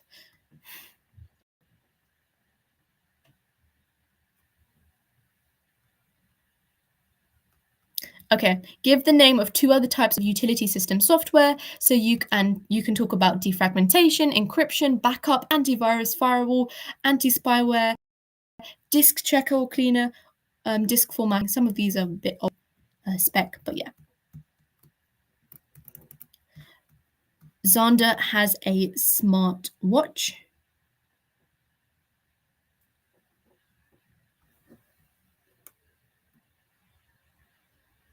I feel like I trust the girls. I trust the girls to be moderators. I do not trust boys. I'm not being sexist here, but from looking at the chat, I trust the girls.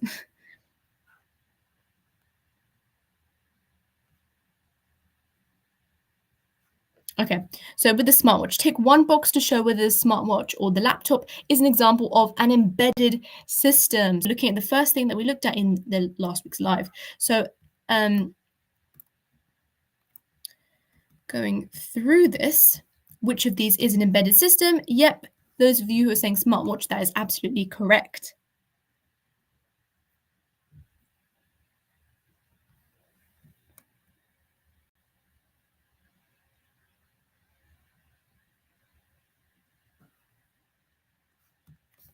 Okay, moving on to the next one. Justify your choice. So why is a smart watch an example of an embedded system? So a smartwatch is not a general purpose computer. That means it's an embedded system. So a general purpose computer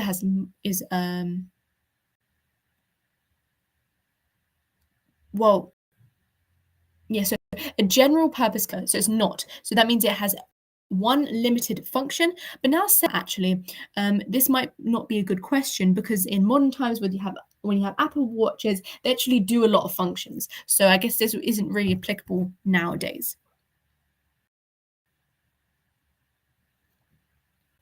Okay. Oh, let me show you the mark scheme for this one. So here, smartwatch has a microprocessor. This is often a comment that they make in the mark schemes for computer science. So they say that embedded systems are ones that have microprocessors. So often that's a safe option to talk about. It's a computer system that's built within the watch. This was probably the most common answer there.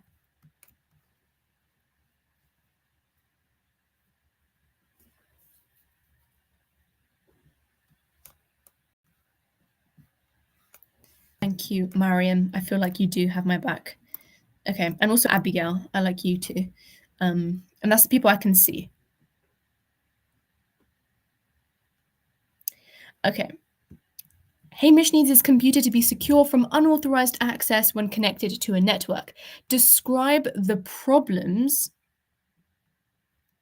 that can arise from unauthorized access to his laptop and confidential computer. So it's important to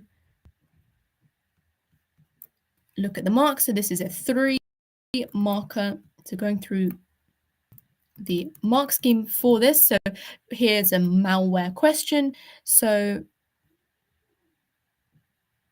describe the problems that can arise. Okay. So you can talk about how people can delete his files, they can change his files. So all of these are violations of the Data Protection Act, and that's why that's mentioned in the mark scheme. But I can't imagine loads of people would have spoken about that.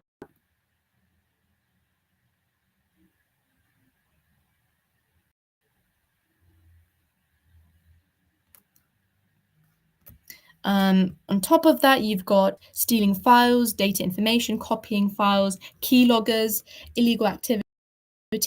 But here's advice then. So when you're talking about when you're being asked what kind of problems that computers can have, it's worth mentioning the legislation if it's relevant, because it's in the mark scheme here. So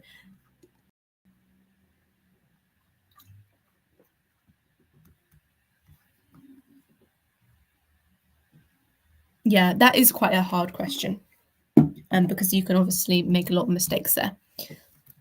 Describe 2 ways Hamish can help prevent unauthorized access to his computer. So preventative strategies, you can talk about password protection. They wouldn't have access without password, and also make sure that you're only going to get the mark for password if you talk about a strong password, for example, multiple numbers, multiple figures, changing irregularly, etc. And therefore, this limits the number of attempts to get into his laptop before the laptop is locked. Oh, sorry, that's another method. A firewall, which monitors incoming and outgoing transmission.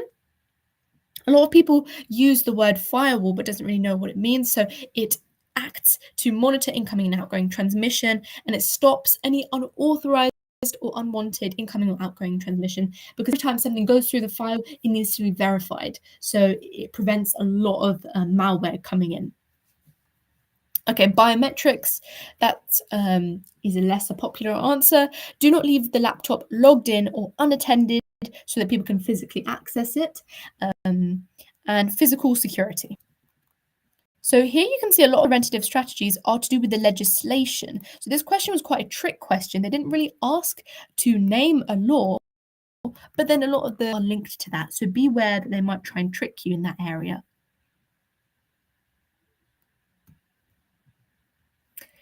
Okay, if unauthorized access does occur, Hamish would like to use encryption to add another layer of protection to his documents. Explain how encryption helps to protect Hamish's documents. So again, talking about the different stages of encryption. So you can get 1 mark for saying you use an algorithm, you use an encryption algorithm. Your second mark is you use an encryption algorithm to scramble up the data or mix the data into ciphertext. So going from plain text to ciphertext. So if it is accessed midway, it cannot be understood. It's unintelligible. That's a good word to use. And then you've got an encryption key. So you use an encryption key with the data so that the other user has it.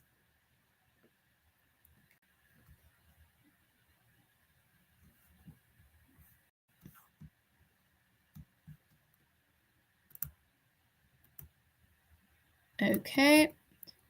Finally, we've got some binary and ASCII characters. That was not even mentioned in the last couple of papers. So one encryption method is a Caesar cipher. This Caesars each letter of the alphabet one place to the right. The following table shows the original letters and then you've got the new letters. For example, hello would be IFMMP. The following pseudocode algorithm takes a string of uppercase letters as input and uses the Caesar cipher to encrypt them. The functions used in the algorithm are described in the table. So you've got ask, character, substring, etc. So complete the pseudocode. It's probably the maximum they should ask you, talking about algorithms. I know that's what I'm saying. Algorithms, they shouldn't really mention on paper 1, but they do it anyway, which is really bad. So what you need to be aware of is in your pseudocode, what you need to be aware of is that in your paper 1, they can ask about pseudocode. So that's why I'm saying before your exam, just have a quick read through programming languages, because for some reason they put it in when it's not the spec. OCR can be really annoying sometimes. So just completing this code, let's see what it's saying. So message is input, please enter your string, new message equals quotation marks, message length is message.length, for count equals 0 to the mark scheme says message length -1. But what is the purpose of this? Encrypting them. So yeah, okay, because it starts from 0, you can't say message.length. You've got to say message.length -1 because it starts as opposed to 1. Okay, ASCII value equals ask message.substring. And then you put count. So that's a key part of pseudocode.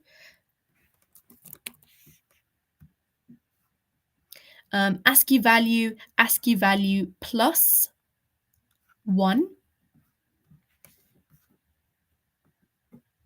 If ASCII value is greater than 90, then ASCII value equals ASCII value -26. So you just repeat this there. I.e., because what it's saying is that it's going 90 letters in the alphabet, so it's going through the 26 different letters until you get to the 90th value, so you minus it by 26. And because it's an if cipher, doing that until it's less than 26. So that takes a bit of mathematical understanding.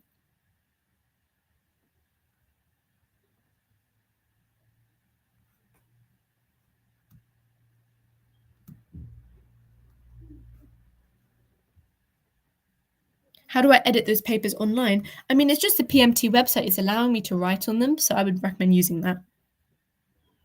It's a good question. Thank you for attending the live stream, actually. It makes me feel so happy that you guys are all here and you trust my resource and you find it helpful. I only started this 2 years ago. It's crazy how much has increased.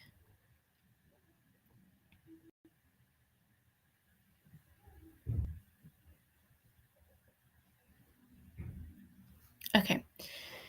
We've been doing this for a long time now, so I think we might end it at 9:30 if that's okay with everybody. So let's keep going until we get to that point.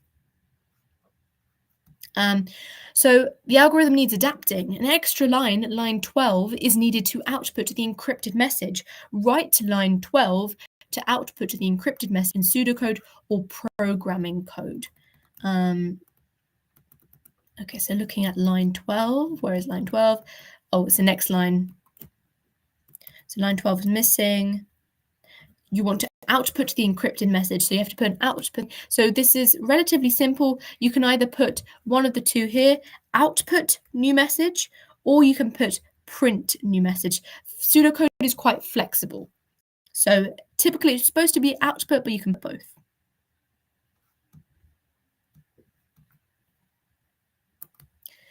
Okay, an office, this is a good question for drawing. An office has a local area network. The office has 4 employees who each have a laptop. And they're all going to act as nodes, okay, because they're all connected to the internet, all devices. The office also has 1 server and 1 network printer. So let's count this. You've got 1 server, 1 printer, and you've got 4 laptops. The office is set up as a star network, which we looked at in our live stream looking at content. So with a switch at the center. This is really generous. It's kind of telling you exactly what you need to do. So draw the devices and connection in the office network. So you want to start with, I would recommend just doing the classic old rectangles and then putting in them. So in the center, you're going to have your switch. And then you're going to have, clearly you've got 4 laptops, 1 server, 1 network printer. So you've got 6 devices. So just draw 6 rectangles here. So I'm trying to do this with my mouse. It's quite difficult.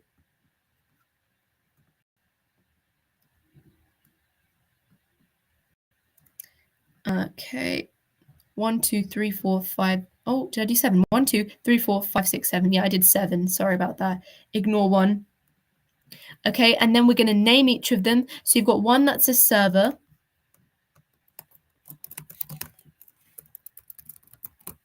And then one that's a printer. Now, if they were all of equal status, if they were all 4 computers, I would recommend calling them nodes. But because they're different things, I would suggest that you call them different things. Call them by what their name is.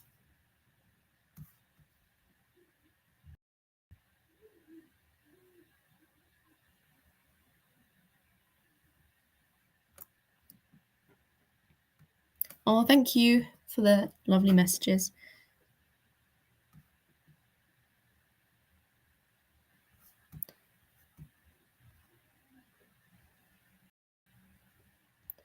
Okay, and then you then call the rest you call the rest computers. And a key thing that some people forget is actually just linking them to each other.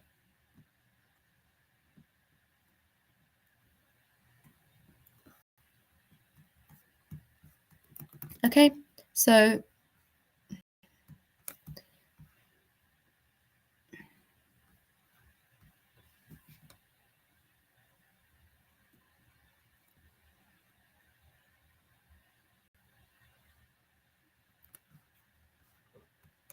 okay, let's move on. Describe the role of the switch in the office network. So we've already answered a question about a router. So talking about a switch, switches connect the devices together. They receive the packets as traffic. The main role, the primary role, is that they direct packets to their intended destination. Okay, that's a key point. A switch only goes from, you think of it like a light switch. It goes from one side to another. I will be doing a live for maths. Yeah, I will be. I will schedule them today because I know you guys can't see them, but yeah, I will be. I do maths. I also do level 2 further maths for those people who do that as well. Yeah, well done. Good answers in the chat. So that's the role of a switch. The office introduces a wireless access point.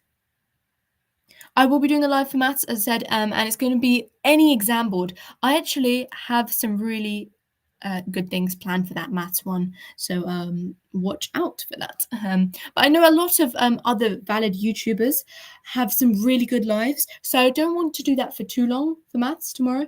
And also I'll have to do maths and RS as well. RS is like my main subject on this channel for some reason, so I'll be doing a lot on that, so it won't be too much for maths.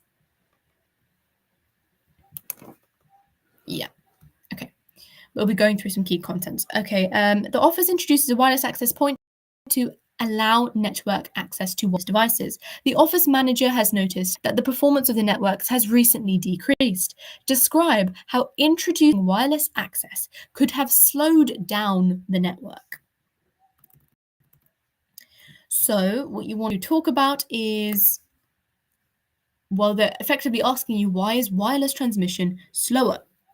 Yeah, I will be doing AQA RS paper 2. And it was really good, guys. Last time for RS, I would recommend everybody coming if they do RS, because questions I went through actually came up in the exam, which shocks me myself because I wasn't aiming to predict anything. So yeah, that was a little excited moment there. Okay. Describe how introducing wireless access points could have slowed it down. So why is wireless slower? Well, wireless transmission is slower than cabled or Ethernet because more devices, because there's the bandwidth. So there's much less bandwidth with wireless, and also that it can be subject to a lot more interference than Ethernet. Thank you guys for the saying that the first one helped you. That's really nice to hear, because I never really hear whether it actually helped or not, so that's great.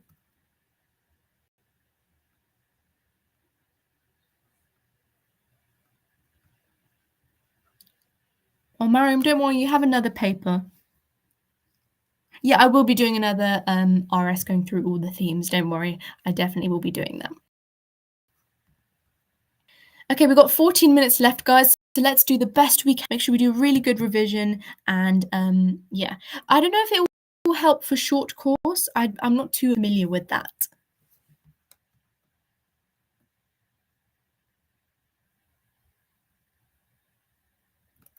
But yeah, I'm not too sure.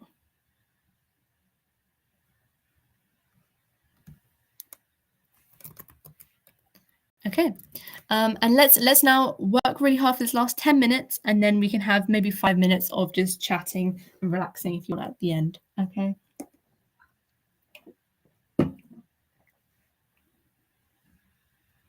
Oh wow, some people are really crazy. Okay, continuing. Okay, so yeah, those are the different ways that can happen. Identify 2 other factors that can affect the performance of a network. So bandwidth you can talk about, but that kind of links to what we've just said. The number of users, the number of devices that are connected to there.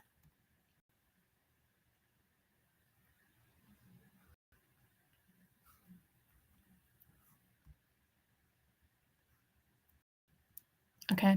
The distance that the data has to travel, how far are you away from it? Applications being used, the amount of data being transferred using a hub versus a switch. We didn't really talk too much about the differences between a hub and a switch. So let me see what that is. So a hub is a networking device that connects multiple PCs to a single network. Oh, okay, so that's why. Okay, sorry, I never mentioned hubs and switches, but thank you. I never mentioned hubs and switches, but for switches, as we said, it links a network to one user only, whereas a hub is for multiple, and that kind of makes right because with a switch, imagine a light switch, you turn it on, you turn it off. There's one user. With a hub, a lot of people go there, so that makes sense. So using a hub, etc.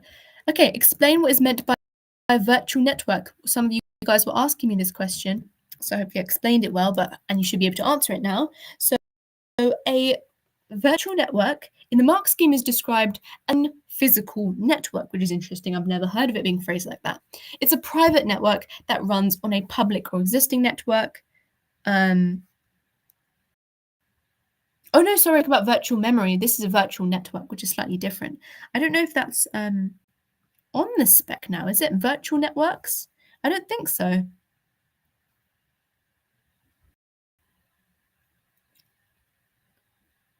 Yeah, I'm not sure if virtual networks are even on the spec, so we'll just move past that. But if you did want to know, it's just a private network that combines loads of physical networks, and you can only access data that's in the virtual network virtually. It's kind of obvious. Okay. The IP address number is linked to the website with a URL of http dot blah blah blah. When http dot blah blah blah and HTTPS, so secure, is entered into a browser, the website's homepage is loaded. Describe the relationship between the website URL, the IP address, and the web server. So this is a nice question talking about how does it all fit in together. So we spoke about this. So the website is hosted on a web server. So let me show you the mark scheme. Okay.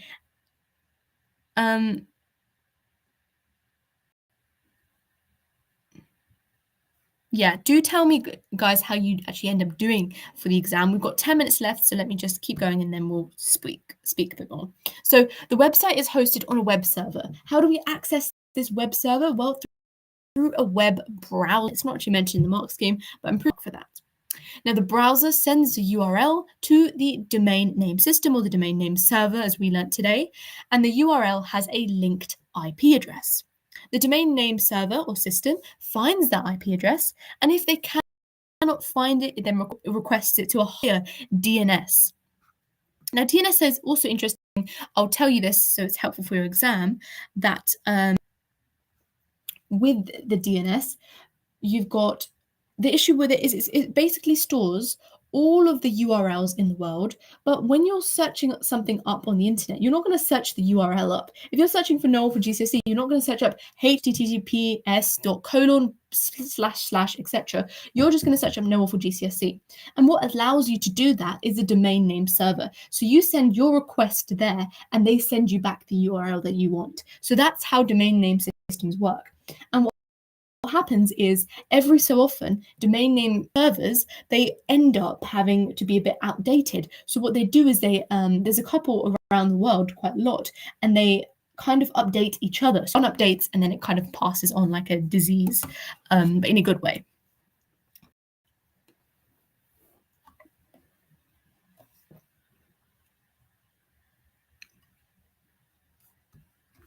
Okay. So yeah, the DNS, you've got the DNS, the URL has a linked IP address, the DNS finds that IP address. If the DNS can't find the IP, it requests it to a higher DNS, as you said. IP addresses are then sent back to the browser, and the browser sends a request to the IP web server. The web server processes it. Okay, obviously this is a lot of detail. You don't need to know this much detail for the actual exam, don't worry. That's a good question, Aman. You can answer the question with bullet points. That's what I was thinking. I think I actually was able to say that during my exam. However, I was able to use bullet points, but I don't know if you guys are now. Maybe you have to search it up or something.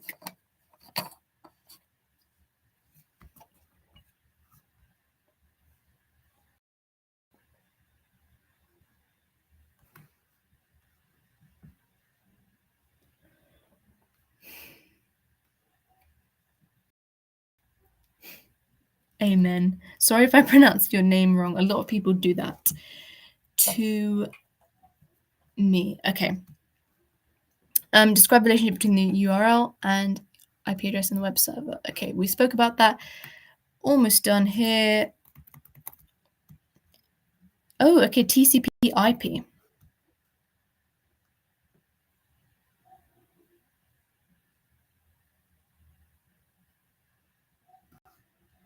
So, the TCP IP model uses layers, including the application layer and the transport layer. We looked at this, remember? Explain why the TCP IP model uses layers. This question was like, explain why. So you need to say a layer can be removed or changed. It can be worked on without affecting other layers. That's the main idea there. On top of that, each layer has its own purpose. So they have separate purposes. A key word here, an advantage of layers is that they're self-contained. Remember that for the exam, yeah? They're self-contained.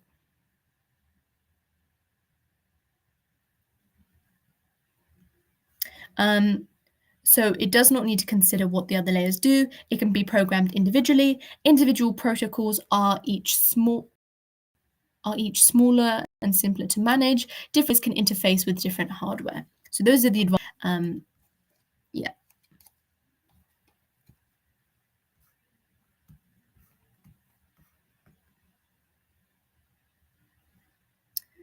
Okay, so Continuing on. TCP/IP is one example of a protocol. Give the name of one appropriate protocol for each task in the table. You notice that often questions come up like this. So where? Sending an email from one mail server to another server. That's going to be SMTP, or Simple Mail Transfer Protocol. You know how I said you have to remember the protocols? Well, it seems like in this mark scheme they kind of allow abbreviations. So maybe you're allowed that. But I'm not sure, because I feel like I got penalized for that in my exam. So maybe just be careful and say it just in case. Okay, you've got SMTP, transmitting from a client to a server. There's going to be FTP. Viewing a website via a website browser, HTTP. Downloading an email to your computer, etc. So utility software is software like disk defragmentation, encryption software. So when we look at it's linked to the operating system. The operating system is effectively how it works, how the overall massive computer as to how it works, and therefore utilities are things that help the CPU, and it kind of helps with the storage of data. I don't really know how to describe it. Perhaps you should search it up, but that's kind of what utility software is. So it's just, you know what, it's a good, let me search up to give you a proper definition. Do you need to know the difference between IMAP and POP? Well, we went through that. So it's just that POP, it shows you the new emails, whereas IMAP, it shows you all the emails that you have. So POP shows you the new emails and serves and stores all of the old emails on a server, whereas IMAP stores all of the emails on that device and on the server. So for example, your iPhone, it doesn't just delete the emails once you've seen it. Okay, yeah, perfect. Yes, okay. Continuing on, let's try and see if we can finish this. Describe the environmental impact. So this is a good question. Fiona is a software engineer. She's creating a new version of a computer game she released 3 years ago. Fiona is considering selling the game online and not making it available physically in shops. So what's the environmental impact of this? Well, hopefully this should be quite obvious. So there's less plastic, less paper, less raw material, less electrical power needed for manufacturing, no petrol used to distribute it, so smaller carbon footprint, etc. Environmental questions are a little bit easier to do. So most mail is IMAP. Yeah, that's correct. Okay, most mail is sent via IMAP. I don't know really why POP is still on the spec. I feel like when they make J278 or whatever, they're going to get rid of that, because what is the point? Fiona releases her game under a proprietary license. Explain why proprietary license is a more appropriate choice than open source. How did we not go through this? Was this not... sorry, I didn't actually go through this topic. Open source versus proprietary. That's more paper 2. I don't know why that is here, but she can sell it for free, protects copyrights, source code, things that get modified, redistributed, etc. No, you don't need to know J278. I was just saying, like, as an example. Yeah. Don't get confused by me. Okay, and we've reached the end of the paper, but that's a nice natural end. So, really well done, guys. Majority of you have worked hard and been answering all along the way, which is amazing. I really hope you have a good exam. Proprietary is in paper 1. Okay, I'm so sorry. Then I didn't go through that, but you hopefully know what the difference is between proprietary and open source software. I hope.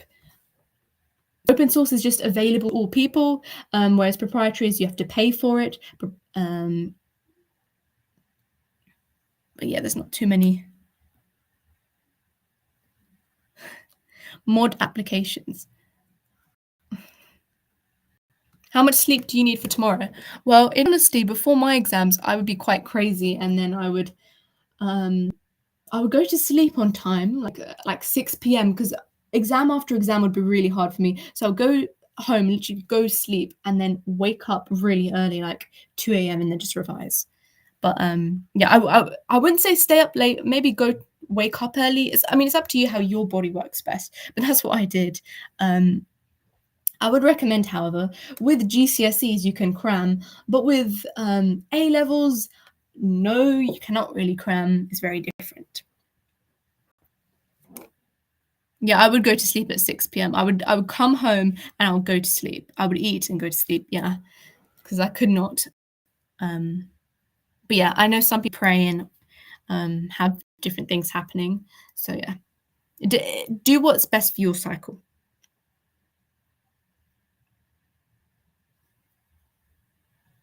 I think the chat is coming a bit lagged on my end.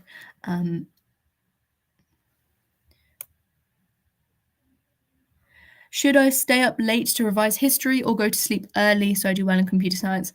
I don't have any experience with history. It's very weird.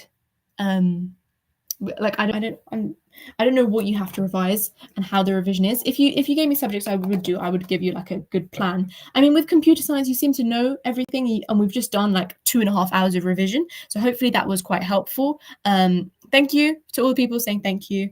I'm glad it was helpful for you guys. But yeah, I would recommend it's just a balance with what you think is best, depending on what's first as well. Is computing in the morning or is it in the evening or afternoon? Sorry. Yeah, I know. Sometimes the chat is crazy, but yes.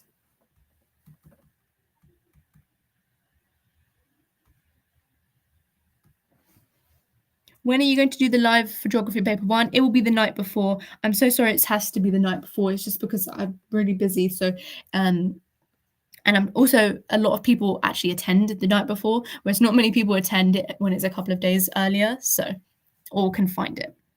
Will I be doing a maths live? Yes. Can we all have a good luck? Yes. You're going to have a very, very good luck in exam. You've all come to my live stream, so you automatically got good luck, you know. You know what, you're going to do the computing exam, you're going to come out of it and you're going to say, you know what, that's one done, just one more to go. Okay, you should be really happy when you're highlighting off your GCSE exams are finished. You've done a lot so far. So, and I feel bad for year 11s. You've got so many exams to do in such a short space of time. Your summer is going to be amazing, I'll tell you that. Am I doing a French writing live? Yeah, it'll be before the writing exam. Yeah, I think I'll publicly schedule my lives so you guys know when I'm doing them. But there is a live stream timetable which you can access. We all appreciate you, even if some of them harass you. Yeah, I feel like that's true as well. Otherwise, I probably wouldn't be on the live stream in the first place. Do I do English? Yep, I do. I do like 11 or 12 subjects, I think. Yeah, and I'm hopefully expanding that because I know some people want to do like business and psychology. I'm actually happy that 51 of you decided to stay on for a chat. That's actually so nice. But yeah.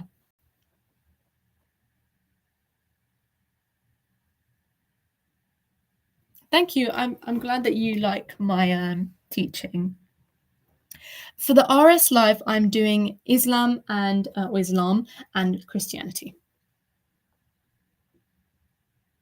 I'm not a teacher, no.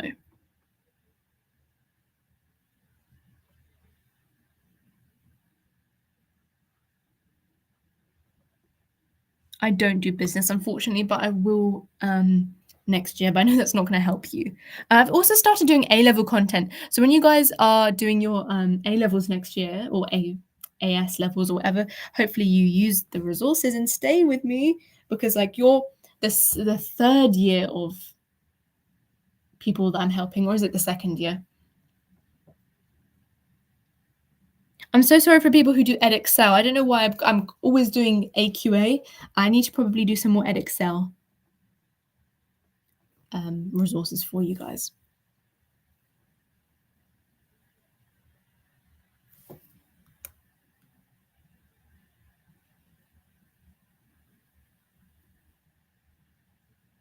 A-level OCR computer science. I didn't actually do computer science A-level, but maybe I can do that. I love people guessing my age.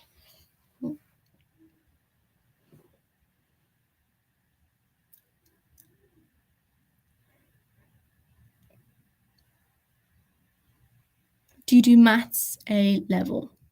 I did maths A level. I also did further maths A level as well. So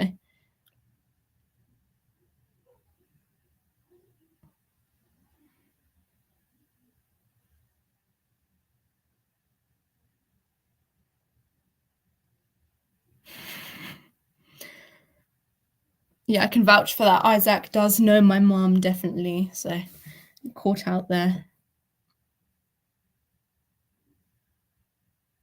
Do I recommend further maths A level? I mean, if you really want to go into something relating to maths, so like economics, computer science, maths itself, I would recommend it. But if you're aiming to go into something else, I wouldn't recommend it. But you've got to check universities to see if it's required. Do I do further maths live streams? Yeah, I will be doing a GCSE further maths live stream, but not the A level yet.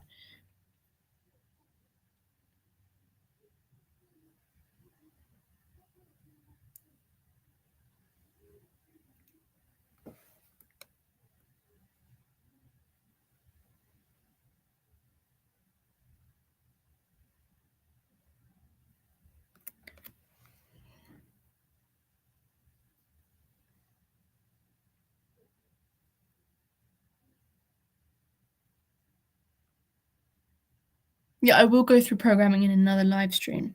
Sorry, a lot of these chats are not coming very quickly, so there's like a lag. Yeah, the stream is done. For those of you who just came for the computer science content, yeah, that's done. I'm just here to talk to you guys. If you really want. But yeah, thank you for everybody who's been here. 8 transformation matrices by heart. I'm actually going to, in the live stream, I'm going to show you a smarter way to do it. You don't have to learn the 8 transformation matrices. There's actually a way which you can work them out. So it's much more easier. Maybe I'll link the video where I found it on the community tab.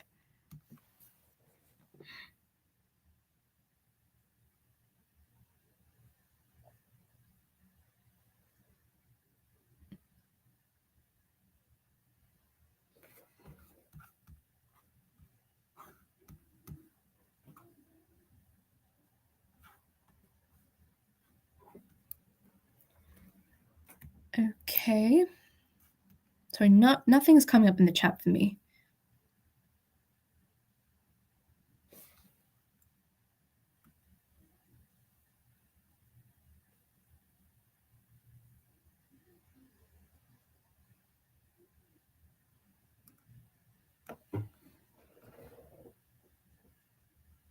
How does analog sound get turned into digital? That's a good question. So for that, what happens is analog sound is just like I'm actually talking in a microphone right now, if you can tell. So what happens is the microphone captures the sound waves as as you probably know in physics, it's like a sound wave. And then what happens is the sound waves are then given binary values, and then that is it. So as it's converted, and it's then recorded digitally. So hopefully that makes sense.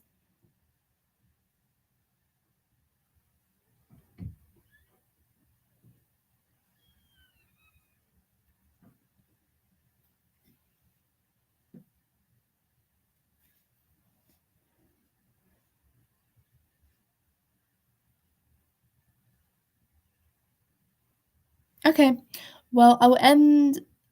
Will I ever teach A-level psychology? I mean, I don't know. Perhaps. I mean, should I teach an A-level that I haven't done before? I don't know. I'll see. I don't have any predicted topics, unfortunately. I'm so sorry. I'm not really good with predictions. Well, I mean, perhaps it seems like it because in my live streams, some of the questions came up because I did a Much Ado About Nothing live stream, and the exact question that I wrote a grade 9 essay for as an example came up. How lucky were those students? But I wasn't purposely trying to give a prediction either. It was just random. So.